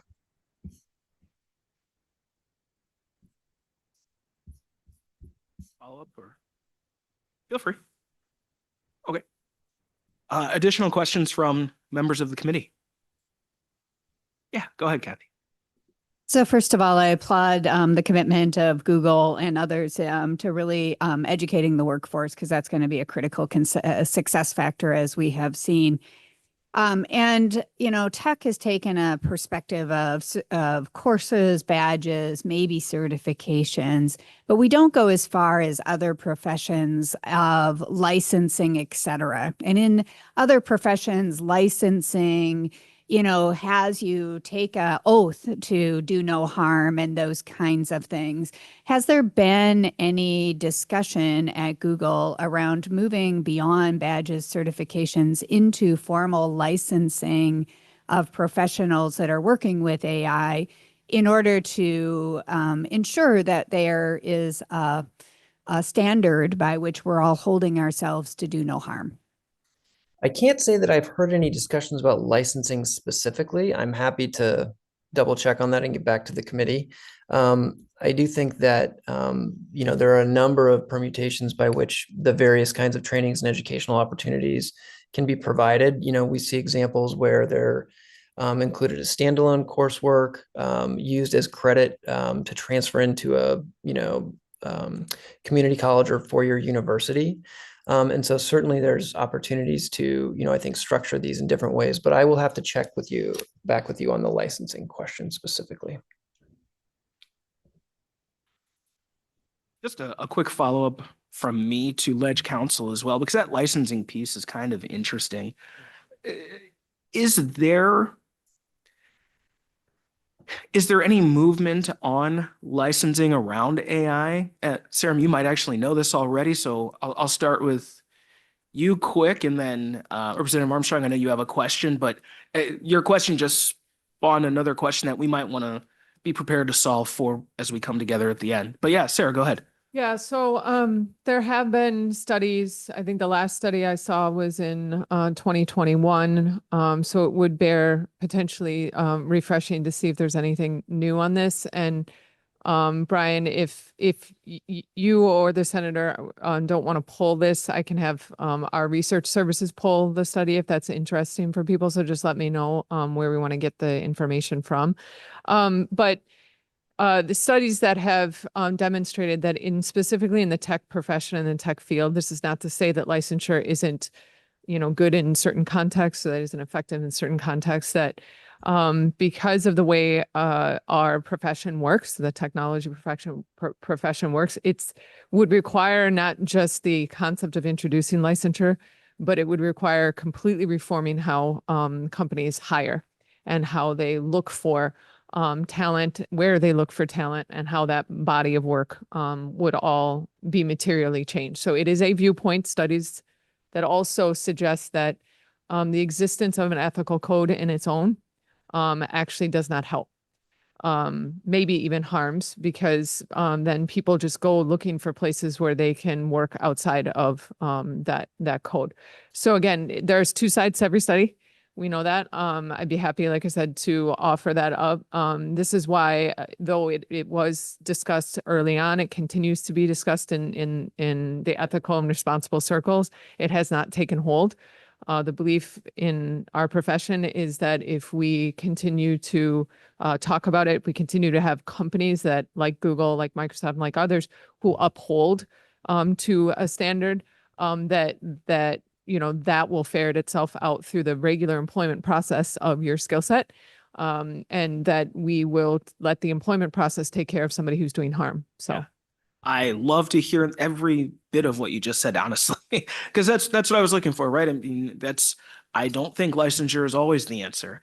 It's only truly necessary when there's bad actors that need to be corrected, right? Or we need to ensure a certain level of quality, and then maybe we should introduce licensure. So it's good to hear that perspective. And I would be interested in reading the study, just additionally reading the study and making sure we have that available again for future legislatures who may want to revisit that and have a place to start. Representative Armstrong. Sure. Thank you. Senior Manager, Government Affairs and Public Policy. So you must have worked with some of the other states as they were writing their laws. We've looked at Connecticut, Colorado, California. If you're giving us advice, don't do what who did. Tell me, don't pass what this state did. I'm interested to hear the Google viewpoint. Sure, I appreciate the question. I think what we've seen a lot of states take up, because this technology is changing so quickly and we're still kind of in early stages, is a focus on things like disclosures and political ads when AI is used, which I believe Wisconsin acted on earlier this year. Issues related to deepfakes in situations like revenge porn or child sex abuse material. These are some of the things that a lot of states seem to want to move forward on quickly, and we've worked with them to try and make sure that they can do so in the most effective manner. When we get to questions about the bills that were referenced in California and Colorado, these are much broader pieces of legislation. And so as Mark mentioned earlier, some of the breadth, does raise questions. And so I think a lot of states are still grappling with scope in those kinds of topics. And we're happy to participate in those kinds of discussions. Sure. The one thing that I've been kind of grappling with, even as I look at all of the other states' laws, is, there's a voice out there crying there needs to be guardrails. All right. And that's part of the problem, that as I look at what is a guardrail to AI, I've not come up with anything yet that doesn't seem to put not just guardrails, but almost stops to a certain degree on AI. And I mean, you don't want to do that, and especially if you have 50 states doing it. What a patchwork mess of laws. And that's where I grapple with is, I've listened to many podcasts from Mogadot, who used to be with Google.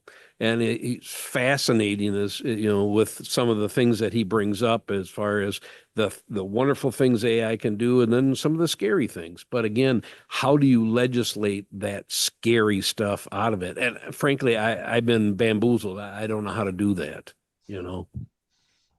Barnhouse.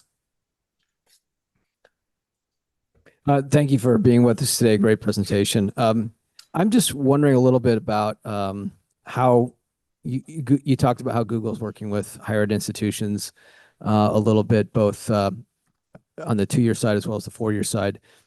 I'm wondering your thought or Google's approach to just generally embedding the sense of ethics and internal guardrails that might be taught or developed in higher education.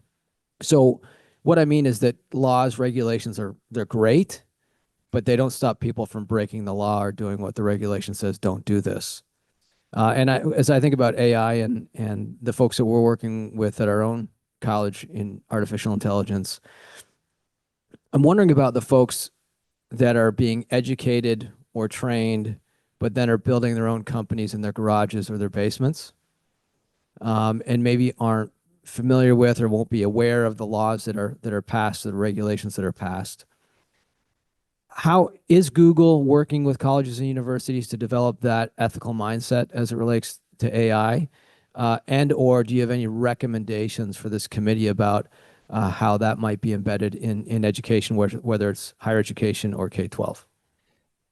Thanks for that question. I did mention that we are supporting a lot of academic institutions as they take up responsible AI coursework and research, and certainly ethics plays a role in that. And I can track down some examples of where we've done that specifically. But obviously it's really critical that similar to social media, you want your users to understand the capabilities of the tool and to understand what some of the considerations are for how you use it and how you probably shouldn't use it. And so, I think we try to get younger users more familiar with computer science early, so that, as they grow older, they're more able to use these technologies in practical manners with a better understanding of some of the do's and don'ts that are associated with that. And so I'm happy to provide some information on the different ways we do that at different stages where we're introducing technology to learners. I had a question if there's still time. Yeah, we'll go ahead and finish up with you. Go ahead. Thanks. Great presentation. Google's been on the forefront of this for a long period of time. Without mentioning any other technology partners' names, my guess would be there are some that don't share. There are some consumer-facing AI companies that don't share the same philosophies that Google does in terms of regulation as we're discussing here.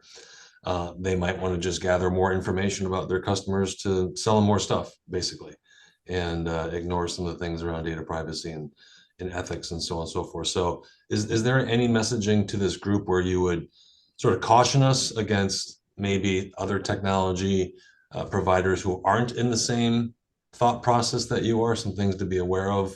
Once again, not mentioning any names, not quoting any other names, but my guess is it's all across the broad spectrum in terms of philosophies around this. Well, I think I think the way I would answer that is if the question, for example, is data privacy, You know, a data privacy law would apply to AI just the way it would apply to any other, you know, use of consumer data.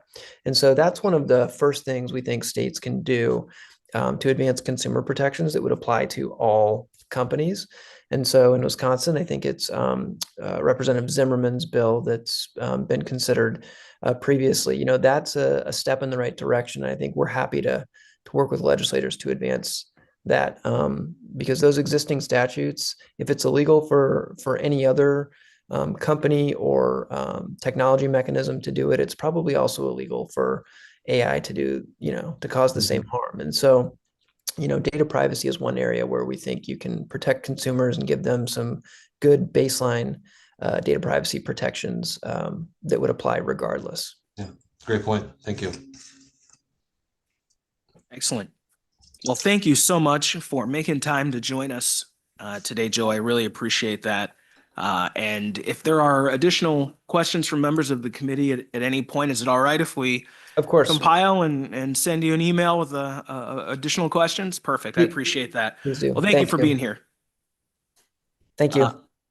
Up next, we will welcome Bartlett Cleland, the General Counsel and Director of Strategic Initiatives with NetChoice, who is with us in person. How could I miss such a brisk day like today?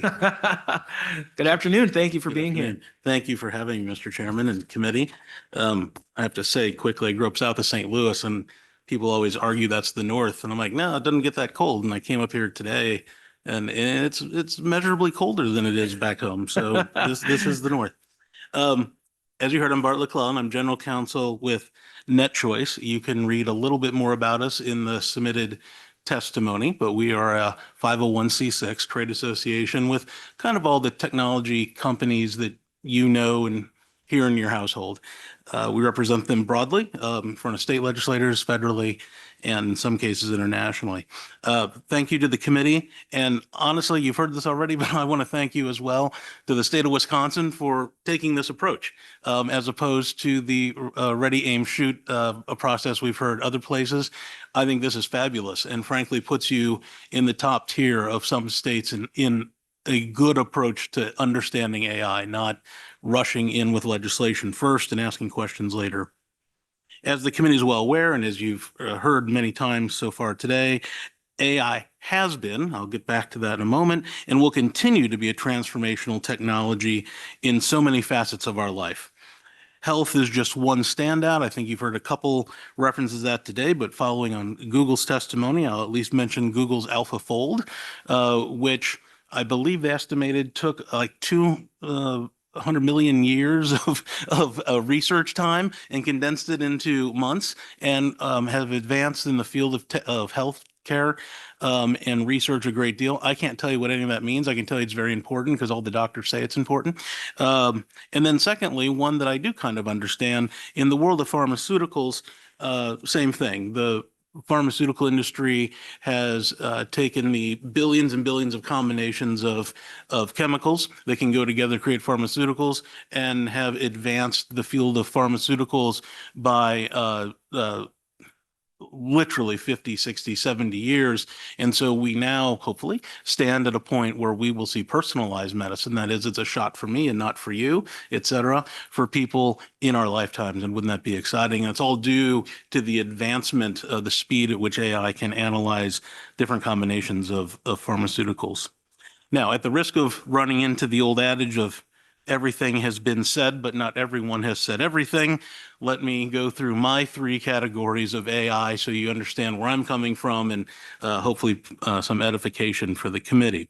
So first, there's machine learning. I said AI has been transforming our lives for years. Machine learning neural networks have been part of study and understanding since the late 50s. Machine learning is nothing new. Your device, I bet you all have one, is loaded with machine learning. Some people call that AI. Maybe it is, maybe it's not. This is the point of defining well. Machine learning is facial recognition, is autocomplete on sentences, spam filters, so things you don't see that don't show up in your inbox, been at work for decades. And as I said, it dates back to at least 1959 when they were called neural networks. Next, we have what we've been talking about today and what most people now colloquially will call AI. That's generative AI. You heard a couple of the earlier presenters use that term. Generative AI, as opposed to machine learning, creates new content from human input. So if you think about, I don't know, let's pick text just because it's easy. You open up something like ChatGPT, several people have done. You ask it for some kind of return, create a floor speech for me in the voice of Bartlett Cleland on AI, and it will come back with stuff I've never said, but it will have drawn it from the underlying technology, which is called an LLM. You've probably heard that a great deal, large language model. You can also then fine tune that. You can do retrieval augmented generation where you jam particular information in, it gives you back material based on that information. There are a whole lot of different approaches that have come up just in the last several months, much less years, but that is all generative AI. So generative AI learns within parameters of the program. This is very important before I go to my third category. It learns within the parameters of the program, or as many smarter people than me have said, as I've listened to them, we would know that AI was doing something really exciting if it suddenly started doing something that we never told it to do. Which leads me to the last category. Well, I should add very quickly, it's essentially a function, what you're getting back in generative AI, a function of probability, statistics, and information theory. Now, the last category, which is what a lot of people confuse when they're talking about AI, is called, sadly, a very similar sounding name, artificial general intelligence. In my world, I think of Rosie the Robot, for those of us who enjoyed the Jetsons, or some Trekkies here, any Trekkies? Sure, out yourself, cool.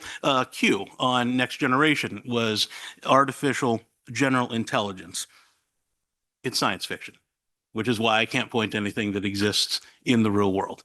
So we don't need to worry about it. We don't need to worry about what you'll hear from the doomsdayers are things like HAL, Terminator.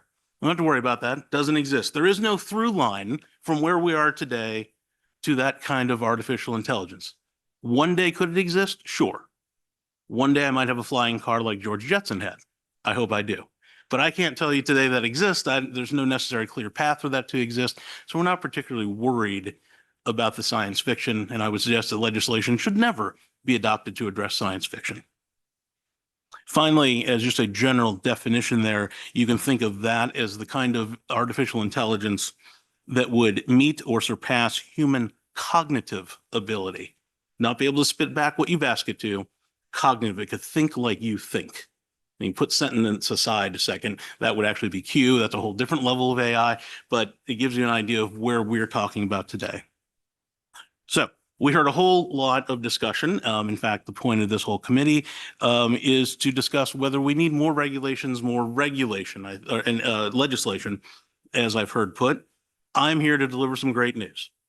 If you believe that AI needs to be regulated, it is already heavily regulated. In virtually anything that it does, and virtually anywhere that it exists, it already exists under a web of federal and state and sometimes local regulations, if not legislation. So let's stick with health for a moment. Here in Wisconsin, you have the State Department of Health that exercises oversight of any number of health institutions. At the federal level, you have HIPAA, you have the FDA. There is no, you in fact heard this from Joe Dooley. It would be hard to imagine a space where AI exists that a law doesn't already touch. So there are a couple spaces that sometimes come up, and those have been fixed in Wisconsin, but hold that thought for a second.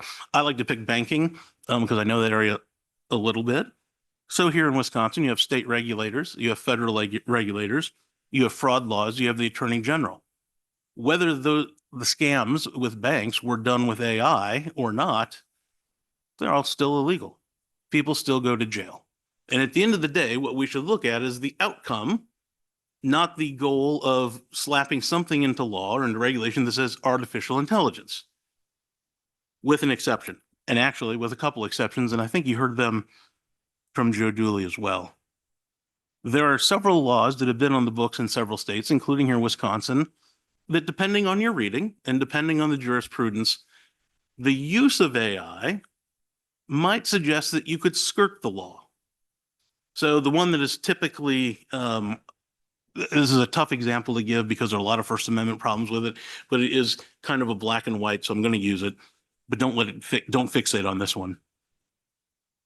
So CSAM, child sexual abuse material, if it is created from whole cloth, so AI creates something to which there is nothing real in the picture, that's arguably legal, probably First Amendment issues with it. Some people are looking to change that, but it's a First Amendment question. If it contains any part of reality, it is illegal. And congratulations, state of Wisconsin, you actually made sure that your CSAM laws does cover AI. You actually did that on deepfakes as well. And as you pointed out just a few minutes ago, you did that in elections with requiring a label. So you have found the three most common places where people say, depending on how you read this, AI might not be covered, and that's all because of the human agency involved. Do the human actually do it or not? And putting aside that debate for a moment, which has big implications, the states like Wisconsin have stepped up and said, no, we want to make sure that these things are illegal, no matter how they get done, no matter what tool you use to do them. Other states should take note. In fact, this is what the third or fourth time now that I would commend Wisconsin on things that you've done correctly. So I want to add finally, and you definitely heard this from Google. I want to put it into our three buckets just for your thought. It's at the end of my testimony. It's principles of trustworthy AI development. Our three hallmarks are transparency, accountability, and security. And you see, we urge people in the marketplace to make sure that they are thinking of these as they go forward with AI development. I think it's important, given the conversation I heard earlier about disclosure. There are some situations, you now heard this, that it would be almost silly to say that AI was involved. So let's go back to those health examples. Should we really disclose every time you now go to get medication that 10 years ago AI was used to go through all the chemical combination?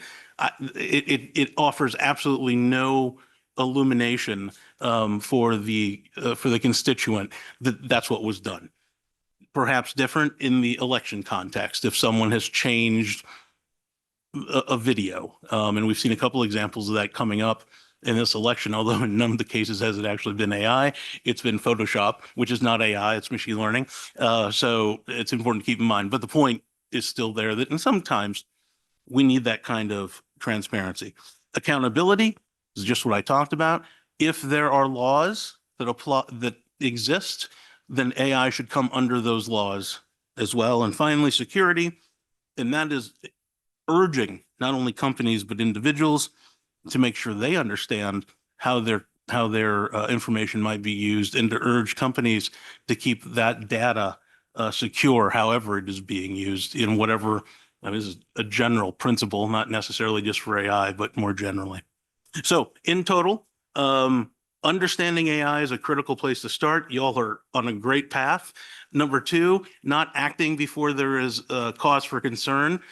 Great idea. I hope you keep it up. I hope we don't pass laws or regulations just because they say AI. And number three, where you have found problems, you have stitched them closed appropriately. And I applaud that. With that, I'm ready for dialogue. Excellent. Well, thank you so much for being here and for your presentation. And thank you for the kind words for the great state of Wisconsin. We'll make sure Missouri doesn't know. But keep it secret. Don't want to get you in trouble back home. But you should probably wear a Brewers hat back to St. Louis. As a guy who bleeds Cardinals red, that is a big ask. All right. Well, thank you for being here. Questions from members of the committee? I don't have a question, just a statement, but you are correct that the Jetsons type of aircraft is coming down the pipe. I've read some articles on that, and that's definitely a reality in the future. So look out. That's fun. Yeah, Jay. So I share all your points on if there's a regulatory regimen that already works, use it. I'm very familiar with FDA clearance for medical devices, and we get into this a lot. And look, they don't have everything figured out, but they will, and it's a structure that works really well. I wonder maybe if you could talk a little bit more though about disclosure, because there are times when the tool that's being used, chatbots for mental health or pick your use case, where it's not way back in the drug discovery phase, but it's actually the tool that's being used and facing the patient is a Gen AI tool. Talk about your thoughts on disclosure in that kind of a context. So are you, is it kind of like what was mentioned before? So someone were to ask a question of, hey, can I take this drug and this drug? And it gives me back some answer. I don't know that we have a point of view that is quite that refined, but let me say that I think in that case, I think it's exactly where you would want to have some kind of disclosure, assuming no one has reviewed it. I sort of live in a world where that scares the heck out of me, honestly, as an attorney, this made the news, right? In fact, one of the big abuses of AI was some ding-a-ling attorney who asked AI for a solution for his client, and he just turns around and gives it to the client without even reviewing it. I find that to be kind of scary, for lack of a better term, all by itself. And so, yeah, I can see disclosure, particularly when you're seeking that kind of refined response of an expert, might be necessary. Now, juxtapose that to something like, hey, I just bought this on a website and it hasn't shown up yet. And the bot pops up and says, let me look into that. And it's all AI. That seems like a silly use of a disclosure. That reminds me of, and I don't remember what these disclosures are called, but the cancer warning disclosures and all the California stuff. So I bought like some IKEA thing the other day and it's wood and they put a label that says cancer warning. I'm like, are you kidding me? So like it just, no one cares. So I think that's always the careful balance. Make sure that those kind of disclosures are used when they really need to be, so that people don't just get blasé about them, because then you defeat the whole point of doing it in the first place. Additional questions from members of the committee? Yeah, go ahead, Matt. You suggested that you're a trade association. I'd just be I'd be interested in a little more information about, not necessarily specific names, but where are your members and what organizations? If I could remember all their names, I would just happily give them to general description. So we are for free speech and free enterprise online. So now I know that doesn't help you necessarily, but it gives you the cluster. So there aren't people like machine manufacturing, for example. These tend to be online companies. They are all listed on our website. When there's the link is, I believe, in my testimony on the first page. And they span a bunch of different industries.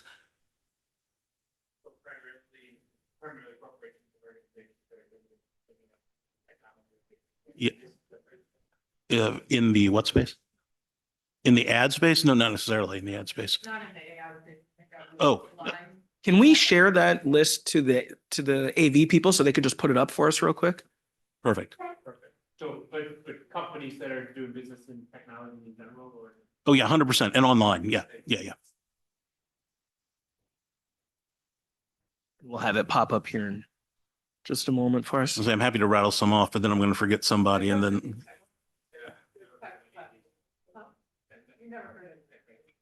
Yeah, you probably don't recognize any of the names.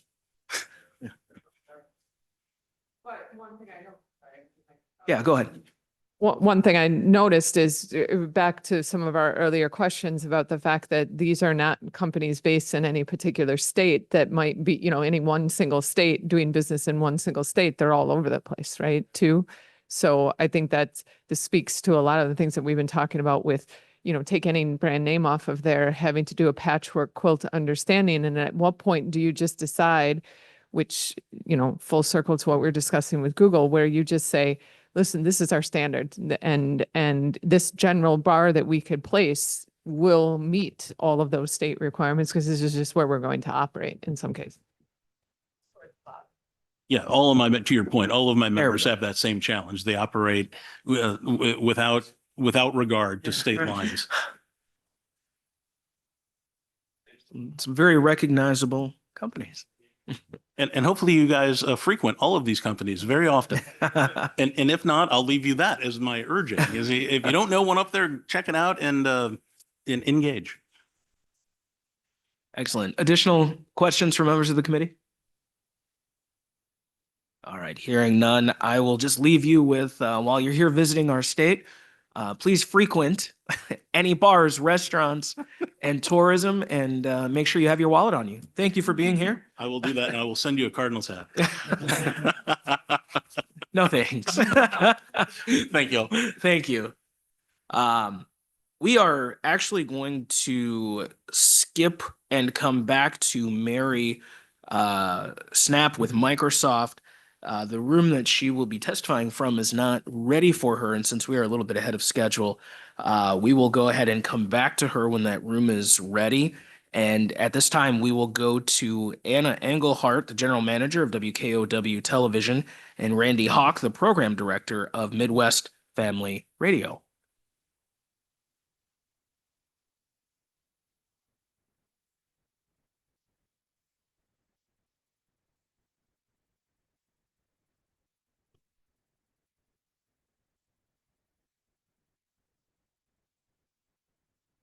Anna's going to go first. She does this to me all the time, so everything's said by the time I get to You can just speak. say ditto, right? Hi, everybody. Thank you again to the Legislative Council for having us speak today. As Senator Bradley announced, my name is Anna Engelhart. I actually oversee 4 TV stations in the state, in Madison, Wausau, La Crosse, and Eau Claire. I'm here today on behalf of the Wisconsin Broadcasters Association. The association represents 95% of all the TV stations and radio stations that are licensed in the state of Wisconsin. Some of those are public broadcasters as well. I currently serve on the association board, and I also hold a position on the executive board as well. To talk about AI in the broadcasting realm. AI has been a part of our business for some time already. From my own personal experience, AI has created many efficiencies across the facets of our industry. In the broad sense, AI helps broadcasters during the news gathering process, searching our own data such as story archives, sales records, employee information, et cetera. And then with the technical ability to even broadcast our content. AI also helps our business teams forecast revenue and expenses, saving time and providing more accurate forecasts. As with many other industries, our jobs as broadcasters have become more complex as technology advances, and AI has helped us lessen the burden in those complexities in a lot of ways. I'll give you some examples, things that you probably already know, but kind of a way that we've evolved in our own industry. Closed captioning. I think probably everybody knows we're legally required to provide closed captioning on all the programming that we air on our TV stations. We in the not so distant past, and I'm talking like 3 years ago, we used to have someone on standby to do things to cover ourselves when we had something like breaking news, anything with COVID or severe weather, tornado warnings. We'd have to pay those people, and they'd have to be ready at any hours of the day and be able to transcribe those broadcasts for us. Now, we have programs in place that automatically generate that closed captioning for us, which saves time and cost for us. We can invest that dollars back into our industry, both in people and other technologies that we use. Another thing is in-studio interviews. So some of you might be on an interview with us on our set. We now have the ability to automatically transcribe those interviews, which allows us to turn those interviews around immediately for broadcast. We can make those available online. We can transcribe those so folks can read it if that suits them better. We used to have to take time in real time to transcribe those and then turn it around. It would take almost a day, which is, again, a great advancement. Our marketing and creative services teams also use AI to assist in idea generation and ad production, both on the video production side and static ad production. We use these on multiple platforms. As demands in our creative teams become more complex, AI has provided us ways to speed up that process. New technology is even being developed to further improve those efficiencies, allowing us to create once and then distribute on multiple platforms in multiple sizes. So think of a newscast or a news story that would automatically be generated into providing it on our website or on our streaming platform. I think as broadcasters, I feel like we've embraced AI in many areas of our business. However, there are some things that concern me. As journalists and broadcasters, our responsibility to our viewers is that we are following proper journalistic protocols when we're gathering news and providing the public with valuable hyperlocal news content. The final product requires the human eye and touch to ensure accurate, truthful, and complete information. My company specifically, and we have stations all over the country, has taken real action protecting our own content and our data and archives, putting AI blockers in place. These efforts are protecting our data, but are not always 100% effective. Why do I want to protect our content? Some AI technology actually scrubs our content, regenerates it, and then oftentimes creates misinformation. This is a battle I think you guys know we as local journalists and local broadcasters fight every day. Oftentimes, there's other things that AI has been used to take our content and regenerates it for profit, and that's not something we ever see a penny of. That's a whole nother animal, but that's something real. Broadcasting and journalism, again, requires people, but also technology and financial investments. We provide free hyper-local content to the communities we serve, and we rely on our advertisers to support those endeavors. If our content is provided elsewhere at a cost or regenerated or reproduced inaccurately, this disvalues our content or devalues our content. I'm also concerned about AI having the ability to replicate the voice, image, and likeness of our news anchors and reporters. Having someone replicate a respected journalist or anchor and use that likeness to promote biased thoughts or unsafe products reduces the public's trust in our service by no fault of our own. I do think we need some kind of protection for our content and the talent who curate and present that content, but I'm really concerned about that too much regulation would interfere with our news gathering process and what that would mean for others in our industry. So in conclusion, from my perspective, AI has improved the workflow of our industry in great ways and created many efficiencies and reduced the complexity of our jobs as broadcasters. We've been using AI technology for years as an aid in many facets, but I do have some real concerns about the unauthorized use of our content and our journalists. Something the Chancellor and her team said about educating today's students about using AI successfully and responsibly really stuck with me. I think that's really an important concept that we have to find. I think it's here. I think it's super successful, but I'm concerned about the threats that it has on the other side. I'll turn it over to you. Thank you. I'm Randy Hawk. First of all, I'd like to thank you for inviting me to speak. I'm grateful for the opportunity, and I, like has been said several times today, I really appreciate you guys taking the time to look into this and do it accurately and responsibly. I've been in radio for 35 years. As the Chief Content Officer, I oversee the content departments for all 41 Midwest Family brands. Midwest Family was founded in Wisconsin. We operate in 8 cities in the upper Midwest, including Eau Claire, La Crosse, and our corporate headquarters since just after World War II, Madison, Wisconsin. I also hold the position as general manager for our Madison market, and we have nearly the same Wisconsin Broadcasters Association credentials. So I won't read those over again. I'm on committees and I have to take notes and all kinds of stuff, just like you guys. A lot of what has been said at this point has already been covered at this point. I will try to add emphasis and evidence to those points where I feel I can add value, or simply say I agree with everything that Anna has just said. Technology advancement has led to many things, including, but clearly not limited to, the need for speed and information overload. AI is having a positive and negative effect in these areas as it relates to traditional media outlets, particularly with news and information creation and distribution vital to our state. We live in a world where people pace in front of a microwave, right? Everything is accelerated. And over, when you hear people talk about AI, the key word is accelerating, speeding up, making faster, right? We've heard that throughout the entire day today, the need for speed. That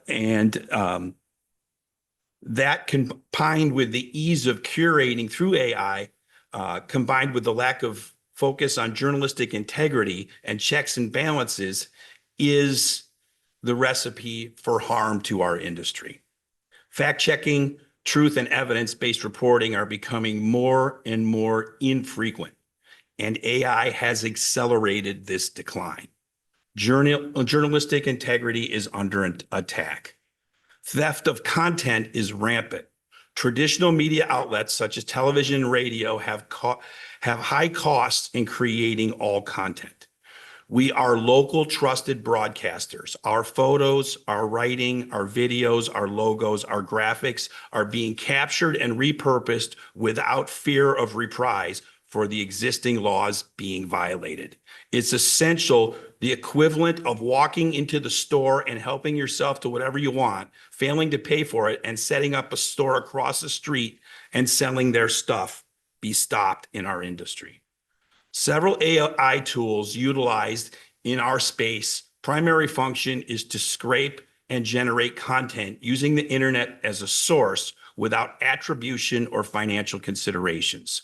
There are laws in existence for copyright infringement, fraud, liability, theft of services, etc. I have genuine fear that these existing laws are becoming harder and harder to enforce. AI is accelerating this issue. Paramount to this is that ignorance is not an excuse. So many times when people use our stuff incorrectly, we're required to just say, hey, you give them a warning and say, hey, you used our stuff without our permission. Can you take it down for us? Oh, yeah, sure. Well, the need for speed goes back to that. Thousands and thousands of people have already viewed it or watched it on the internet. So the harm is done. Like most things, AI can be used for good and evil. Traditional media has checks and balances, public file requirements, FCC regulations, licensing, which has been brought up. The absence of these forms of checks and balances on the internet opens the door for clear and blatant misuse that do cause harm to Wisconsin's people and our business. We have already seen technology advancements lead to such things as ransomware viruses that often leave our local, state, and government officials and law enforcement agencies in a position that makes it very difficult to hold the lawbreakers accountable for their actions. Have you seen the fake press conferences lately? They look, sound, and are distributed in an exact manner of the actual content. They are vicious and libelous and go beyond the freedoms of parody. I do understand the positives of the advancements of AI and what it means to our state. My hope is to continue to accentuate the positive with any laws and regulations that may be created. My concern is the ability to enforce any legislation created. Creation of laws and enforcement, as you know, do not always go hand in hand. I believe AI can be an incredible and awesome tool and having a positive effect on the state. I equally believe the work that you are doing in this committee is essential to protecting the citizens and businesses of the state with the proper safeguards and a term that's been used quite a bit today, guardrails, to ensure the rights and safety of all Wisconsinites are taken into consideration. AI is important. This was a great quote from the Google presentation. AI is important. AI is too important not to regulate and let me get it right. AI is too important not to regulate and too important not to regulate well. Thank you. Thank you. And thank you for being here. A couple of things I want to touch on first, then I'll open it up to the rest of the committee. Anytime somebody talks to us about transcription, I always have the same question. Is somebody checking that for accuracy before it goes to the public? Yes. So in times of interviews, especially, we don't let anybody, that's the human touch that happens, right? So we want to make sure it's accurate and things are going like that. If you're looking at something like severe weather and we have something called Automus that is transcribing our meteorologist sharing a severe weather, tornado warning or whatever it is. It is accurate to the point where anybody can understand. We wouldn't have got a machine to do it if it wasn't going to be accurate enough, but yes. Okay, so there is a human that reviews before a story would be, let's say, posted. Okay. Absolutely. Yep. Good. And then you mentioned AI blockers that are being used. Can you talk to us about those? I'm not familiar. Sure. with So AI that I got blockers. actually from my corporate office. I asked them if I could share some information. And from my stations are owned by a company called Allen Media. Byron Allen, the entertainer. Lisa Bishop is our corporate director of digital services, and she shared with me that we have something called AI blockers in place that help us protect our own data, right? So if we want to go outside and ask someone to help us look at our data and archive things in a way or find something we have tens of years of histories of stories. How do we protect that and use an AI tool to look for it without unwillingly licensing that AI tool to use our data somewhere else. That's really what it is. It's protecting those types of things. So. Gotcha. So there's not, at least at this point in technology, the ability to scramble something when AI tries to pull it in. Not Okay. that I know of. Because unless I heard misunderstood blockers her, and- but I don't think so. You know, we Build were a talking big about moat. sci-fi earlier, build so big moat around our Wouldn't content. that just be done? Then we'd be done, right? You might have an idea. my brain there. goes right to, oh, interesting. What would that look like? Okay, so that makes sense. There may be, but I don't, the way I understood Lisa was that it was protecting our own content, right? Yeah, so I wouldn't call them scramblers that way, because I know what you're thinking Yeah. in terms of scrambling, but certainly which is the whole double-edged concept that we've been talking about in other testimonies as well. The AI blocking technology is real. I mean, cybersecurity technology does that. It's all employing artificial intelligence to do that. The concern that we have in like either cybersecurity or in data privacy or data protections is that technology could also be compromised. The same AI technology that's used as the blocking technology or as its detecting technology is the same technology that bad actors are using to then, try to one-upsmanship every time your capabilities. So even though they may have a blocking technology, then we also have to be concerned about how does that get protected? How's that get compromised? And at some point, do you just have to have good, sound practices in place that, protect you from any vulnerability, including no matter how good the detection gets, so too do the bad actors and their criminal behavior. Sure. Thank you. To that point, so you identify a bad actor. Walk me through, because we talked about it, right? You mentioned we have laws on the books today. So what happens if you can provide a real life example, that'd be great. Or if you can make it hypothetical for us so that we can understand, because our job is to determine regulation and determine any regulation we may come up with is going to have consequence, right? For breaking, so that it needs to be enforced. So we have to get a pretty good idea of what's working and what's not working. So if it's not I have working, one, yeah, for sure. A couple thoughts too. So last election cycle, we received a viewer complaint. Someone saw an ad on our website, our own website. So I think you probably know, there's remnant ads that show up on websites that is part of the, when somebody hosts your website. This ad was a screenshot of our anchor announcing that a political candidate was coming to town, right? So AI had altered this ad to make it look like WKOW was promoting this candidate, which obviously is not the case. We don't do that in TV. We don't do that as journalists. We tried to explain this to the viewer and say, how do we replicate this ad? How do we find it? She was able to send us a screenshot. However, for us to go and try to find that ad, and then if we found it, how can we find the source? And it's through some remnant. So it affected our local community, but it's probably not even generated here.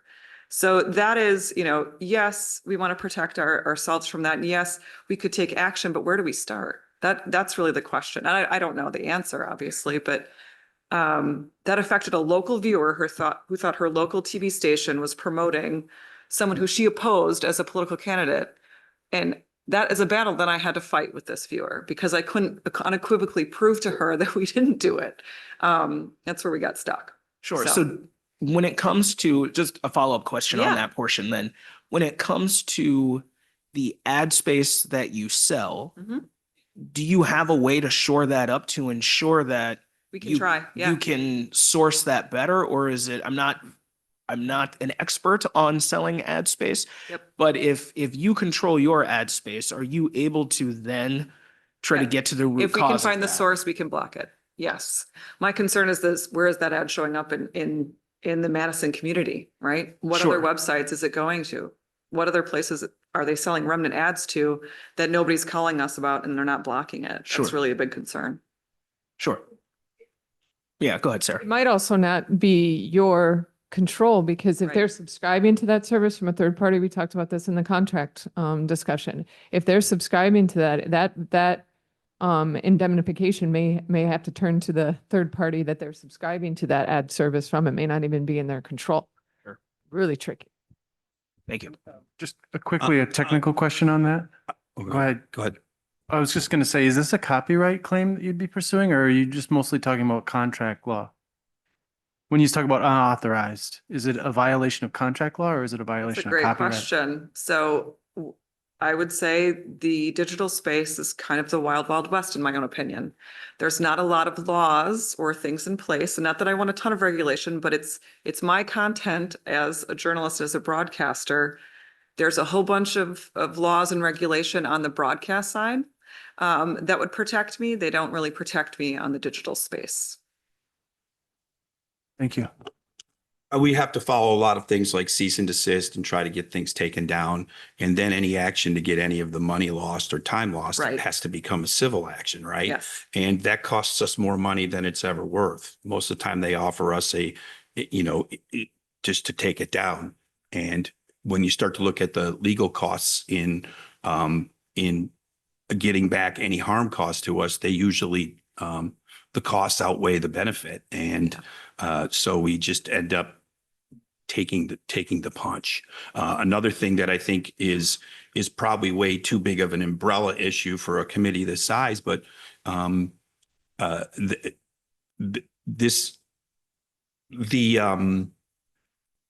definition of theft is changing, right?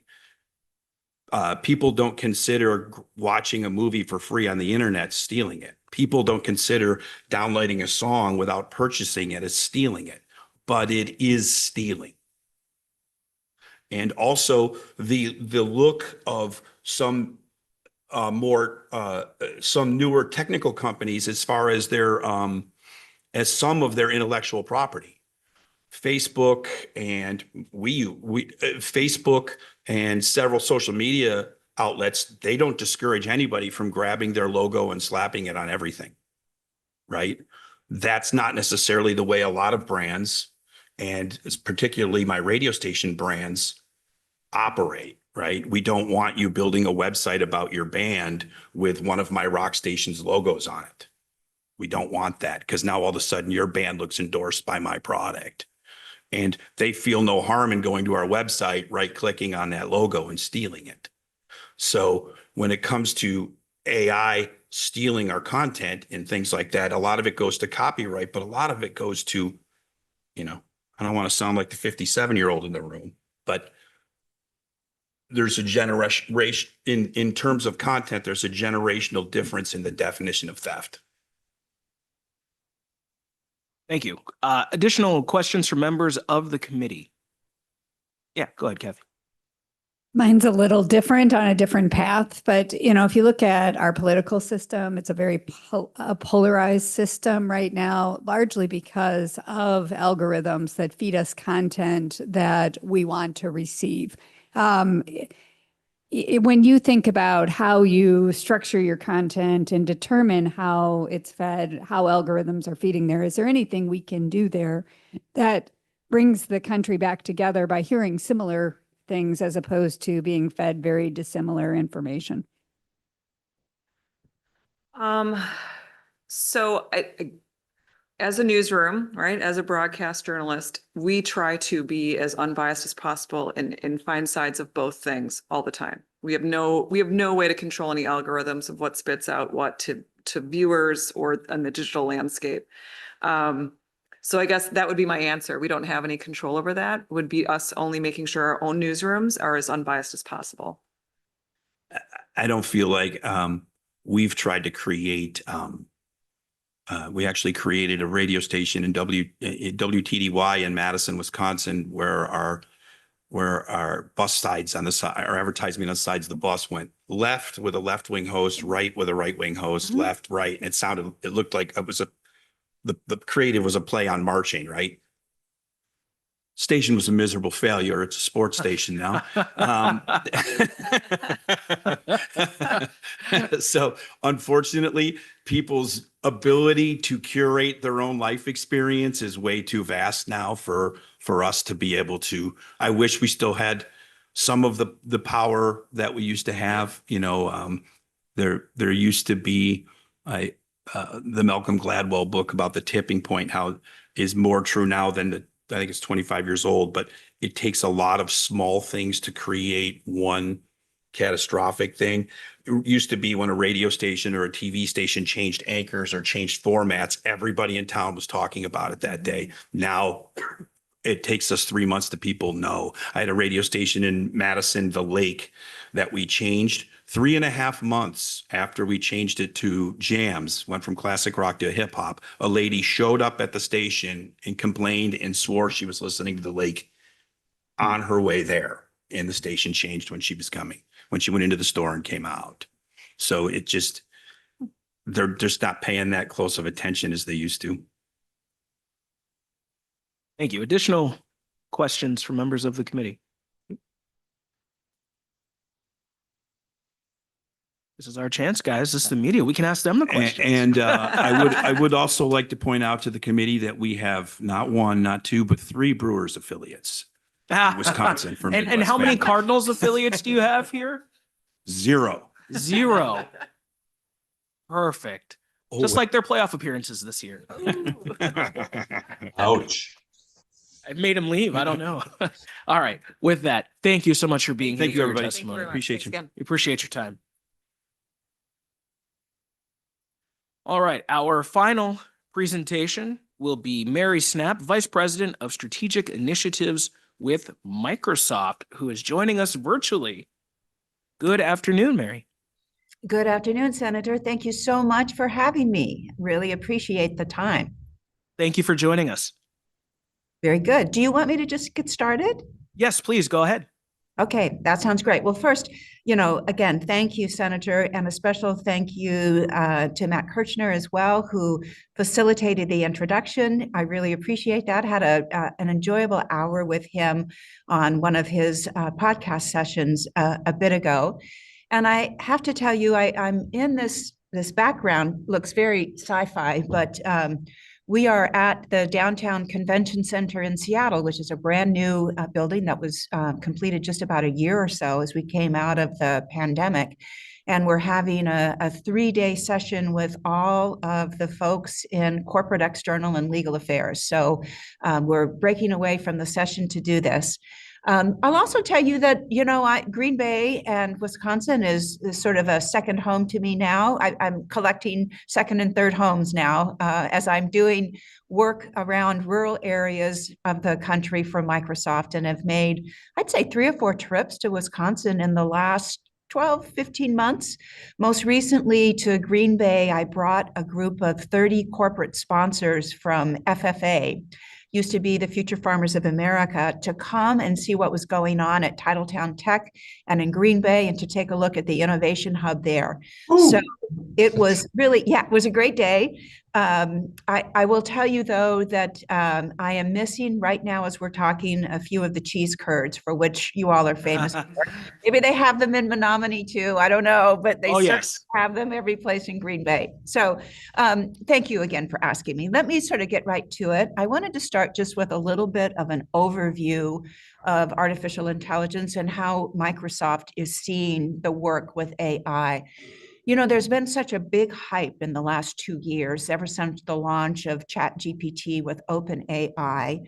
And the big news there, as you know, is that artificial intelligence, which has been around for a long time, was now able to use something that we all said the words of but didn't really think about, which is natural language processing, which means you can ask a computer things in a language, English language or other languages as well, and have a set of data sets which will respond back in natural language. So you're not having to write code to really get great information from your computer and to do analysis on your computer. And that was the big breakthrough, to be able to really use natural language and to have the computer not just find an answer that existed, but generate an answer based on a network of natural language that it had been trained on with very, very large data sets.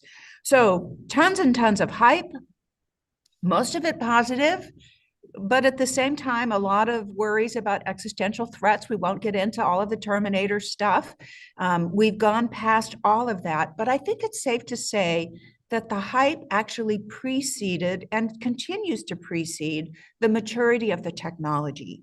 And that technology will continue to develop, not just over the next year, but over the next 10 years as we continue to make more and more advances. So the way we think about this technology is as a general purpose technology. So it's not the GPT, the preformed transformer words, but the general purpose technology, which means that it is a technology, much like electricity, that we think will be able to have impacts across many, many sectors of industry and manufacturing, and hopefully bring positive impacts and benefits across all of those sectors. And I would contrast that to something that some economists are called single purpose technology or leading sector technology, something that is used in one vector and for which there are innovations, but they stay in that sector. And that industry extracts, is the word economists use, a significant amount of profits from it, but it stays within that sector. This is very different than that. We liken it in the very early stages to the printing press, where once the printing press began to be used across various countries and in various sectors, we saw growth in many, many other businesses. There were booksellers, the publisher business exploded. Of course, there were printers, there were distributors, there were bookstores, many sectors, and then broad advancements in learning and knowledge because of books. When Gutenberg first created the printing press, it cost as much as a house did at that time. So the cost came down, the sectors became much more adaptive to the technology. We saw that probably most recently in the United States with electricity, where electricity was available. There were lots of competition between various manufacturers, two particular manufacturers of the kinds of electricity. But at the same time, when the Rural Electrification Association began in 1930, it took about 20 years for transformers to be built, for lines to come up, for unions to be formed, for workers to be trained. And it took a woman named Louise Ann Mamer, who was hired by the REA to go across the country and talk to farm women about the benefits of electricity for their refrigerators and for their washing machines and for other kinds of things that really made life better. So it takes a government support, it takes technological innovation, it takes diffusion across many different sectors, electricity for many, many different sectors and appliances and uses, and then it takes consumer adoption. So we're looking at that kind of thing today with artificial intelligence. Now, when we talk about diffusion of technology, we talk about this as something that it's not going to happen in a year. So many times when I go to give, presentations, people say, "What's new? What's going to happen next? What's the next thing in the next 2 months?" That's really not the way this is going to go. This is going to take time, and it will spread, we hope, throughout the economy, across all of the customer sectors that we do business with, and in very many parts of consumer life as well. So when I think about then what this looks like, I would say that the work that Microsoft is doing in Wisconsin really kind of adheres to this model. So as you know, the announcement was of a data center, hyperscale data center, $3.3 billion investment in that data center, but at the same time, making commitments for skilling, because skilling is a very important part of the diffusion of the technology. And we're not talking about skilling, yes, some PhDs, but we're really talking about union leaders, teachers, nurses, folks like that who will need to adapt the skills they already have to take advantage of the efficiencies that will come with this technology, not overnight. It may take a number of years, but that importance of skilling you can see with our commitment to do AI skilling on a broad basis for Wisconsin residents, but also commitments with the Gateway Technical College to create AI certifications for a number of developers that we hope to grow in Wisconsin, that will stay in Wisconsin, And then at the same time, some societal responsibilities for commitments to organizations like Girls in STEM and United Way with various grants to ensure that nonprofits also are able to take advantage of the technology. So what we are going to see is hopefully a playbook of Wisconsin, that Wisconsin leading the way, that we will see across various parts of the United States. And again, we will see a lot of incremental advancements. I was talking with some people at Microsoft about a visit I made last week to Salinas, California, which is, you know, a sort of an agricultural center across the United States. And I was talking with 30 or 40 different leaders in agriculture, companies, but also growers and ranchers. And, you know, when I first started talking to them, everybody said the robots are coming. They actually said, thank God the robots are coming because we have labor shortages and these robots are going to be able to pick raspberries and strawberries and blueberries. Guess what? There's no robot that can pick a strawberry. It's just way too delicate. It's just way too delicate. But they're saying, okay, 10 years out, maybe that's going to happen. But today we want to use generative AI with our data sets to help us with weather forecasting. We want to use it to help us with daily yield forecasts in the field. And guess what? We still need that human there, because even though we can do really good yield forecasting based on data sets, we're not going to know with our workers whether or not their favorite players, you know, were in the Super Bowl the night before, and it's going to be a slow day showing up, you know, for people coming back in, you know, to their jobs.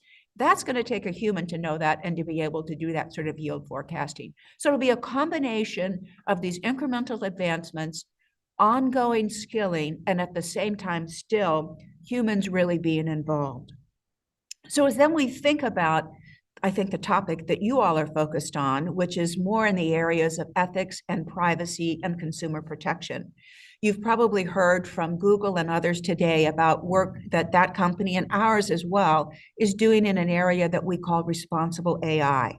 Microsoft is more and more talking about what we call an AI access economy. And that is composed of three primary buckets.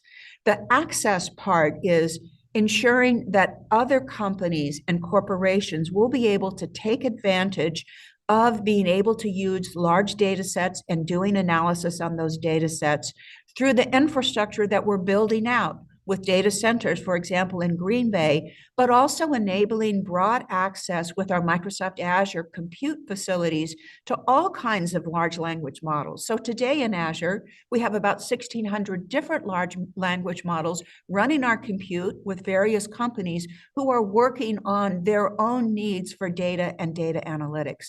So that access is going to be really, really important.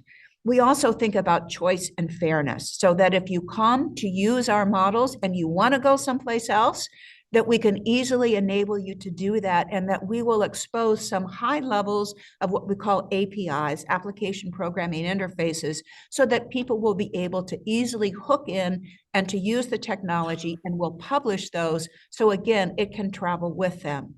The third area broadly is the area of societal responsibility. And so that's, again, an area to provide a little bit more focus on today. If you think about it, the areas that are important to us are cybersecurity and physical security of the data centers. I had an opportunity to visit a data center, actually outside the United States. It was in Dublin. Hopefully I'll come and see Wisconsin in a few years. But no kidding, the security to get into the data center was more severe than the security that I recently had for a visit to the Pentagon. I mean, the number of checks, NDAs, swiping the shoes, swiping the hands on the going in and coming out was really, really important. So the physical security as well as the cyber security is really important to us. It will be important to manage environmental sustainability, and I know that's important to Wisconsin. So we are committed to working with the National Renewable Grid on solar power. We're committed to having a closed loop water cooling system within the data center there, so that we're not continuing to have a drain on that one of the most valuable and precious resources in the country right now in some parts of our country, and that is water. So managing that's important. But at the same time, what are the ethics and what are the consumer protection kinds of things that we need to think about? With ethics, it's important to work with people like you, because nobody elected Microsoft to any office. I mean, you are the elected officials. You're taking guidance from some really capable people. We, of course, have had some thoughts about ethics, and many of you probably have had a glance through Brad Smith's Tools and Weapons books, where a lot of discussion is given to ethics, where he said we shouldn't talk about only what computers can do, but what they shouldn't do, and some decisions that should be left to human decision-making alone. Those kinds of ethics are absolutely important. It's important for us to think about reliability and safety, that the computers and the data sets will have safe results, whether we're talking about at that infrastructure level with Azure, or whether we're talking about consumer uses with things like ChatGPT, Microsoft Bing, or the increase of the Copilot services that we have out today. With that, in that area, we really think about it in three primary areas. The first is, what can we do to make the technology more safe? How can we create safety by design? And so in that regard, we are engaged in a process called red teaming. You may have heard about that a little earlier in the day. I don't know. It's something we started in 2014, actually, when we were working with security issues and bugs in our products. But it's something that we adapted to this AI world, where we actually have about 350 to 400 engineers within our product teams who work with the Office of Responsible AI, which has been in place for about 5 years. When those engineers identify a use of AI that could be a sensitive use, one that could impact someone's civil rights, one that could impact maybe some fundamental rights like voting, or potentially create harm or safety issues, then we put it through this red team process, which are people. They are engineers, they are anthropologists, sociologists, policymakers. They actively work to break the system. They actively work to create harmful replies so that we can mitigate that before that product is shipped. It's not foolproof, but it's something that we are committed to doing, and we continue to increase the resources for that. You then also have to find ways to use artificial intelligence itself to identify misuses, to have a team to take it down, and then to have a team to inform the public about what's happened. You see that in the cybersecurity area, and you see it in these areas too, because it's important to be transparent about what we're doing, how we're doing it, and then it's important to be accountable for the work that we're doing as well. In the consumer protection area, you've probably seen some work that we've done around deep fakes and the election cycle. A lot of that is working with elections themselves, with the various candidates, with the committees, to ensure that we can increase work so that they can identify, it's called data provenance, that they can essentially tag their material to ensure that it is known, that it is reliable, that it has not been tampered with, and then to work with officials to identify when it has, and again, take it down and inform the public. There is a strong piece of that that is focused on broad consumer literacy. And we are working very hard on that. We work with nonprofit groups, we work with government groups to help people understand how to check, how to recheck, and verify content that they are seeing to ensure that it, in fact, is from where they think it is and that it has not been modified. Now, technology changes rapidly. The good guys get better and the bad guys get better. No question about that. So this is important for us to continue to do work in this area and to continue to identify changes in technology on both the good guy side of the house and the bad guy side of the house, and evolve this and update consumers as we go. So that is a very, very brief overview I would say that virtually with all this technology, there's sort of three parts. And I'll just sort of conclude with thinking about that. There is what we can do from a technology perspective, what we can do to create standards, regulation, whether it is government regulation or whether it is coalitions and trade associations coming together. And then the third piece is that ongoing work on consumer and business literacy as the technology goes forward. But we are super excited about the promise of artificial intelligence. We say that with clear eyes, knowing that there will be threats and that we will have to face some hard choices. We will have to continue to innovate, and we will have to do it together. So I want to pause there. I think that I got through about the 15 minutes and see what comments, thoughts, questions you all might have. Thank you very much.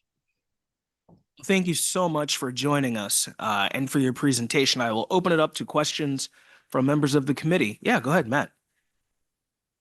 Hello, Mary. It's Matt Kirkner. First of all, Hello. thanks so much for taking some time to join us today and for accepting the invitation. You know, as the senator knows, one of the reasons I was so interested in serving on this committee is I think in a lot of ways, Wisconsin has an opportunity to lead the nation, or at least be a leader in the nation on the whole topic of artificial intelligence. And I would be curious for you to share with the committee what, you know, of all the places you could have located a $3.3 billion data center, what led you to our state, and particularly around the tradition of innovation and also advanced manufacturing here in Wisconsin? Well, that's a really great question. And, you know, as time has gone on, I've learned a lot more about the long history of Wisconsin manufacturing. But I will say a couple of things in that regard. We opened our Tech Spark location, I think in 2017. It was a great partnership with the Green Bay Packers. So you have an amazing organization with the Green Bay Packers right there in your backyard that is so committed to the community, and it's so committed to driving innovation in the community. That Titletown Tech area now has about 35 different startups, and some of them are homegrown in Wisconsin. And frankly, some of them have decided to move to Wisconsin because the environment is just so positive. You've got amazing leaders there in Craig Dickman and Jill Enos, who really know how to work with startups and how to really drive innovation. At the same time, I've learned that you've got great organizations like the New North, a manufacturing alliance that really is very, very open and supportive of innovation. I know that Michelle Schuler, who is our Tech Spark employee there, is very engaged with both of the leaders of those two organizations and has really worked to bring some training and skills in artificial intelligence and cybersecurity for those organizations. So you all have a culture of innovation that goes back a long ways, and one which I have really seen in the last 5 or 7 years blossom.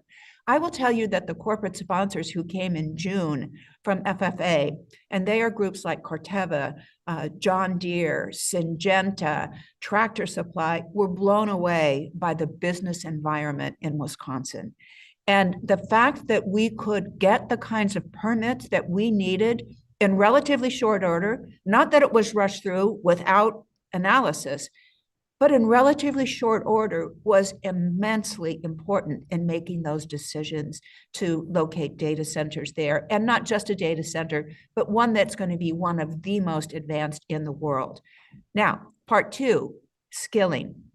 You all have really strong organizations in United Way and with the technical college there, with the University of Wisconsin system of education throughout the state, to really build those skills that leaders of tomorrow are going to need. And you are very open to developing those, not just at the university level, but at the technical level too. And that is just going to be a really important part of the economy. You all are leaders there too. I mean, it was just sort of a perfect spot to think about a location. Yes, go ahead, Sarah. Hi, Mary. Thank you for being here. Sarah Alt with Michael Best.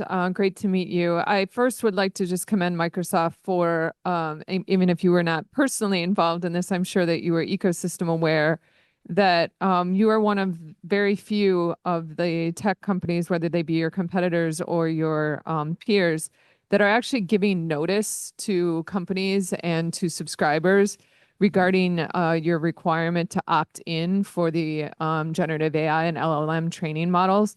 I'm a subscriber. My company, my law firm is a subscriber. Many of us work for companies that are subscribers, that were on the other end of finding out that they were silently opted in to the large language model learning. So I appreciate that Microsoft took a different approach here. I think that that is good for humanity, and I think that's good for especially us understanding when we have choice. So if you're not familiar with the corporation's position on that move, what is your personal view regarding the silent automatic opting in of citizens' data to train public models? Should this be allowed by tech companies to do at will in any instance or context? What is either your personal view, or if you're familiar with Microsoft's view, why you chose the path that you did, which was not what your peers necessarily were all doing? Yeah, it's a great question, and I'm going to talk more anecdotally from a deep level of expertise in this area. I spent about 25 years as a lawyer for Microsoft before, in the role that I am in now, and spent a lot of years working with our Bing product. So with that product, as the search engine grew, we had lots and lots of questions about opting in. In those early days, they were copyright questions in terms of, scraping the internet for various kinds of things. And I would say, and maybe this is more personal than a Microsoft view, although I don't think there'd be too much divergence, honestly, but just so you know, I'm going to talk for myself a little bit now. There is a real, I think, difference between what copyright law allows today and what maybe is the right thing to do based on the circumstances of the time and the fact that we want a very vibrant ecosystem of leaders and entrepreneurs who will be able to take advantage of the technology. Copyright often lags, as you all know. I mean, the law maybe gets reformed every 25 years. It gets modified through the course of case law over time as it makes its way through various parts of the court. And I think, from a lawyer's perspective, you could argue that under copyright law, it would be permissible to take data that is publicly available on websites. I think from a customer ecosystem perspective, we have made a different choice.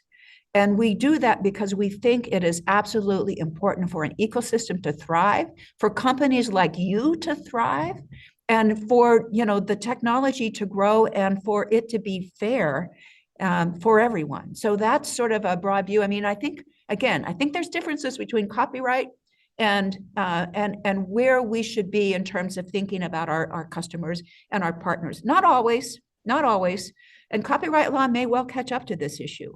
I will also say that outside of the publicly available information, we are super clear that anybody that brings their large language models into Azure, that their data is their data. It is not used for fine-tuning or training for our systems unless that customer explicitly consents to that. And that sort of is a different thing. That's in the Azure system, very different than sort of thinking about publicly available data that might be used from, something like Bing. Yeah, I had more of a statement than a question, but Mary, nice to meet you. I'm Tim Dixon. I'm a Microsoft customer. Oh, great. Yeah, and if this was a Microsoft Teams call and we recorded this with Copilot, it would have summarized your presentation as a phenomenal presentation and discussion. So thank you. Thank you so much. Well, if it was a Microsoft Teams call, it would be a lot better than this little printed sheet that I scribbled on for an hour before I sat down to talk to you. So like you, I wish it were a Teams call.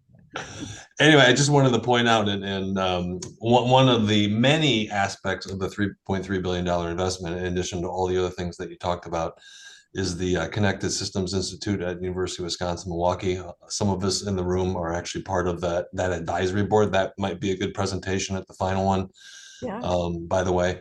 And what I love about that, and I've been back here in Wisconsin 4 years now, is that not only could win yet another grant in the area of AI specifically for manufacturing, which would be an awesome announcement on top of the data center. It actually is bringing small, medium, large size manufacturing companies together to collaborate on something that I don't think has ever been done before, not only in the state, but in the country. So if you can get companies collaborating in the manufacturing space, building IP, having Microsoft be involved in that, that is further improving Wisconsin's profile in this country. And once again, just another awesome aspect of that overall deal. Yeah. Thank you for it. Totally agree with you. And I'm spacing on the names. Anne Franz and who's is it? Barb Lemieux. The two leaders of the manufacturing alliances that we've worked with, I think are just doing an awesome job. Yeah. And when I think about, you wouldn't necessarily have thought, 5-10 years ago that manufacturing could lead AI, but with that program and with the grant, it certainly could, certainly here in the state of Wisconsin and in the Midwest. So once again, just thank you for that. And welcome. And if I could just add on to that, you all have likely read about Microsoft's relatively new partnership with the AFL-CIO. And the goal there is to really work with leadership in the various federated unions so that as we design products, we can really work with them to ensure that the products are fit for purpose for what is really needed for union workers. They came to Microsoft, I want to say it was September the 9th, Liz Schuler from the AFL-CIO and 10 of the federated unions. And we heard loud and clear, nothing about us without us. And we heard some really, really, for me, just sort of mind-opening stories about how workers today using apps, particularly in the hospitality industries, are really kind of disadvantaged by the way the application has been designed to actually make it difficult for people who aren't English language speakers to work with the app, to create efficiencies that work for the hotel, but not for the backs of the employees who are changing, beds every single day. So it's just really eye-opening. And I really look forward to that ongoing partnership that will not only help us with design, but will also help, I think, with a lot of the skilling. I mean, we learned that the IBEW has 300 training centers around the country where they do registered apprenticeship training. And the opportunity to really bring in, I'm not talking about Microsoft products so much, but to bring in some design curriculum around AI, I think is just an amazing opportunity because we're going to need that adoption across all of those levels from an economic perspective, and our workers are going to need it for their own livelihoods. So I'm super excited about what we might learn from that partnership. Yeah, and the awesome thing about that upskilling is that is all different sizes and types of manufacturing companies here in town. So small manufacturers that might not be able to afford AI, if you will, and in large, contracts and things of that nature, they're a part of the mix as us enterprise companies are as well. Yeah. So love everything about that. Absolutely. Thank you. Awesome. Additional questions from members of the committee? All right, seeing none. Mary, thank you so much for joining us and for spending some time with us this afternoon. We appreciate it. Be careful talking about how much you like Green Bay and Seattle. There's a little bit of a feud between the Packers and the Seahawks. So I have been hearing about that. Yes, I have. I got a great tour of the stadium. Actually, the last time I was there, and the grass, all this stuff about how special the grass is. Then I was like, I don't know if you want to hear the story, but then I ended up having a meeting with Colin Allred, who's, running in Texas. And he told me he played in the Packer Stadium. And he said the grass is so much slower for him, playing there than for the home team, that he views it as a real competitive advantage for the Packers. I'm like, okay, well, what about the way the visiting team has to climb up and down those stairs every time they go in and out of the field? I'm like, okay, so I'm all about the Packer Stadium now. excellent. Well, you are welcome in Wisconsin. Thank you so much for your time. Senator. Have a great rest of your day. Bye. Take care. All right. That concludes our testimony for today. So we will begin our wrap up at this point for the committee in general. We talked at length at the start about how we're going to get to the finish. So a couple of housekeeping items. Our final meeting is December 5th. We will be in the state capitol. The room is 411 South. And we will get you a time for that in the very near future. A couple of other points. I do want to have one-on-one conversations, as I did with all of us prior to the committee kicking off, to kind of see where everybody is. Ledge Counsel, maybe you can help instruct what might be the best way. If committee members have individualized ideas, is there an easy way to communicate those maybe to you? And then we put them together, and then I can start my calls and we can talk through one by one prior to us getting together. Is that a Yeah, I think function of you guys? one thing that that can happen is that if folks have suggested recommendations that you want to put forward for the committee to consider at the last meeting. You could email those in. We could share those with the chair's office, and then if the chair wants to contact you to discuss the idea, I think that's appropriate. And then we could too also, if the chair says, well, you know, Patrick, you researched this, why don't you call that member and discuss this idea further? So we'll do that kind of individual outreach, but then bring it all back and send it out to everybody so that, you know, the idea is not for any decisions to be made behind closed doors. We're just facilitating a process to kind of get a common set of recommendations for everyone to work from. Yeah, I think that is pretty much exactly what I was hoping for. So that would work. So what I'm thinking is, if you have recommendations for action or inaction, things that we should not touch and that should be part of our final product, at least for discussion. So at our final meeting, we will have discussion. Let's say we get those to you, is by the end of the month sufficient, by Halloween? Oh yeah, that's fine. And you know, start sending them in as soon as you've got them, because we want to have some interaction if there's a need for it. And if there's anything that needs additional research, the sooner the better for those guys. And then what we will begin to do in my office is, once all of those have been compiled, I will get a copy of it. We'll all have a copy of them, but I will start scheduling calls with all members of the committee, just so we can have a one-on-one conversation about what we all see as we start to come together and are ready to discuss during our final meeting on December 5th. And then at that point, when we have our one-on-ones, obviously, if you have additional ideas or thoughts that maybe didn't make it into the original document, we can start discussing through them, just so that we are ready to go on December 5th, because we will have some testimony. And so I want to be able to afford that time to the folks that are coming in, but the majority of that will be roundtable, because at the end of that session, the goal is to instruct our partners here from Ledge Counsel on how to and what should be included in our final report, as well as what action should be taken. If there are bills to be drafted, if we need to suggest action on additional legislation that's already drafted, anything along those lines. And just another reminder, I'm sure Brian would get to this if I didn't say it now, but if there are specific pieces of legislation that we are thinking about, the sooner the better. Because these guys need time to draft it, and we will certainly need time to get it to everybody to talk through it and potentially vet it. Where we are today, I don't know that we've gotten to the point that we're looking at legislation as much as we're probably looking at recommendations.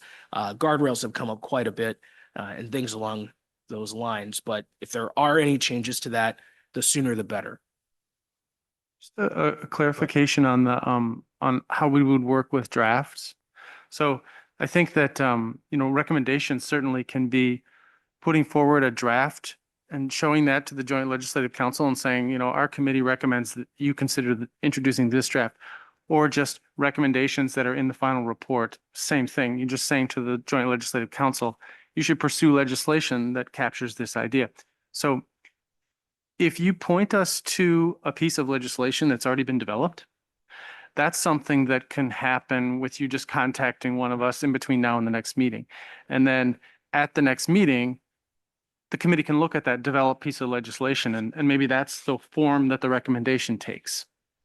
But if you want us to draft a bill, then the committee itself needs to put in those drafting instructions in open session. So that would have to happen here. So I think that what we're talking about, unless you do drafting instructions today, is just pointing to some of the bills we've looked at. Good clarification. Thank you. All right, questions? Or any roundtable discussion, any items open to the committee at any point? Any questions, concerns? This is for general discussion. Awesome. All right, well, with that, I will talk to everybody in the very near future, and travel safe. Dave, this is the closest you're ever going to get.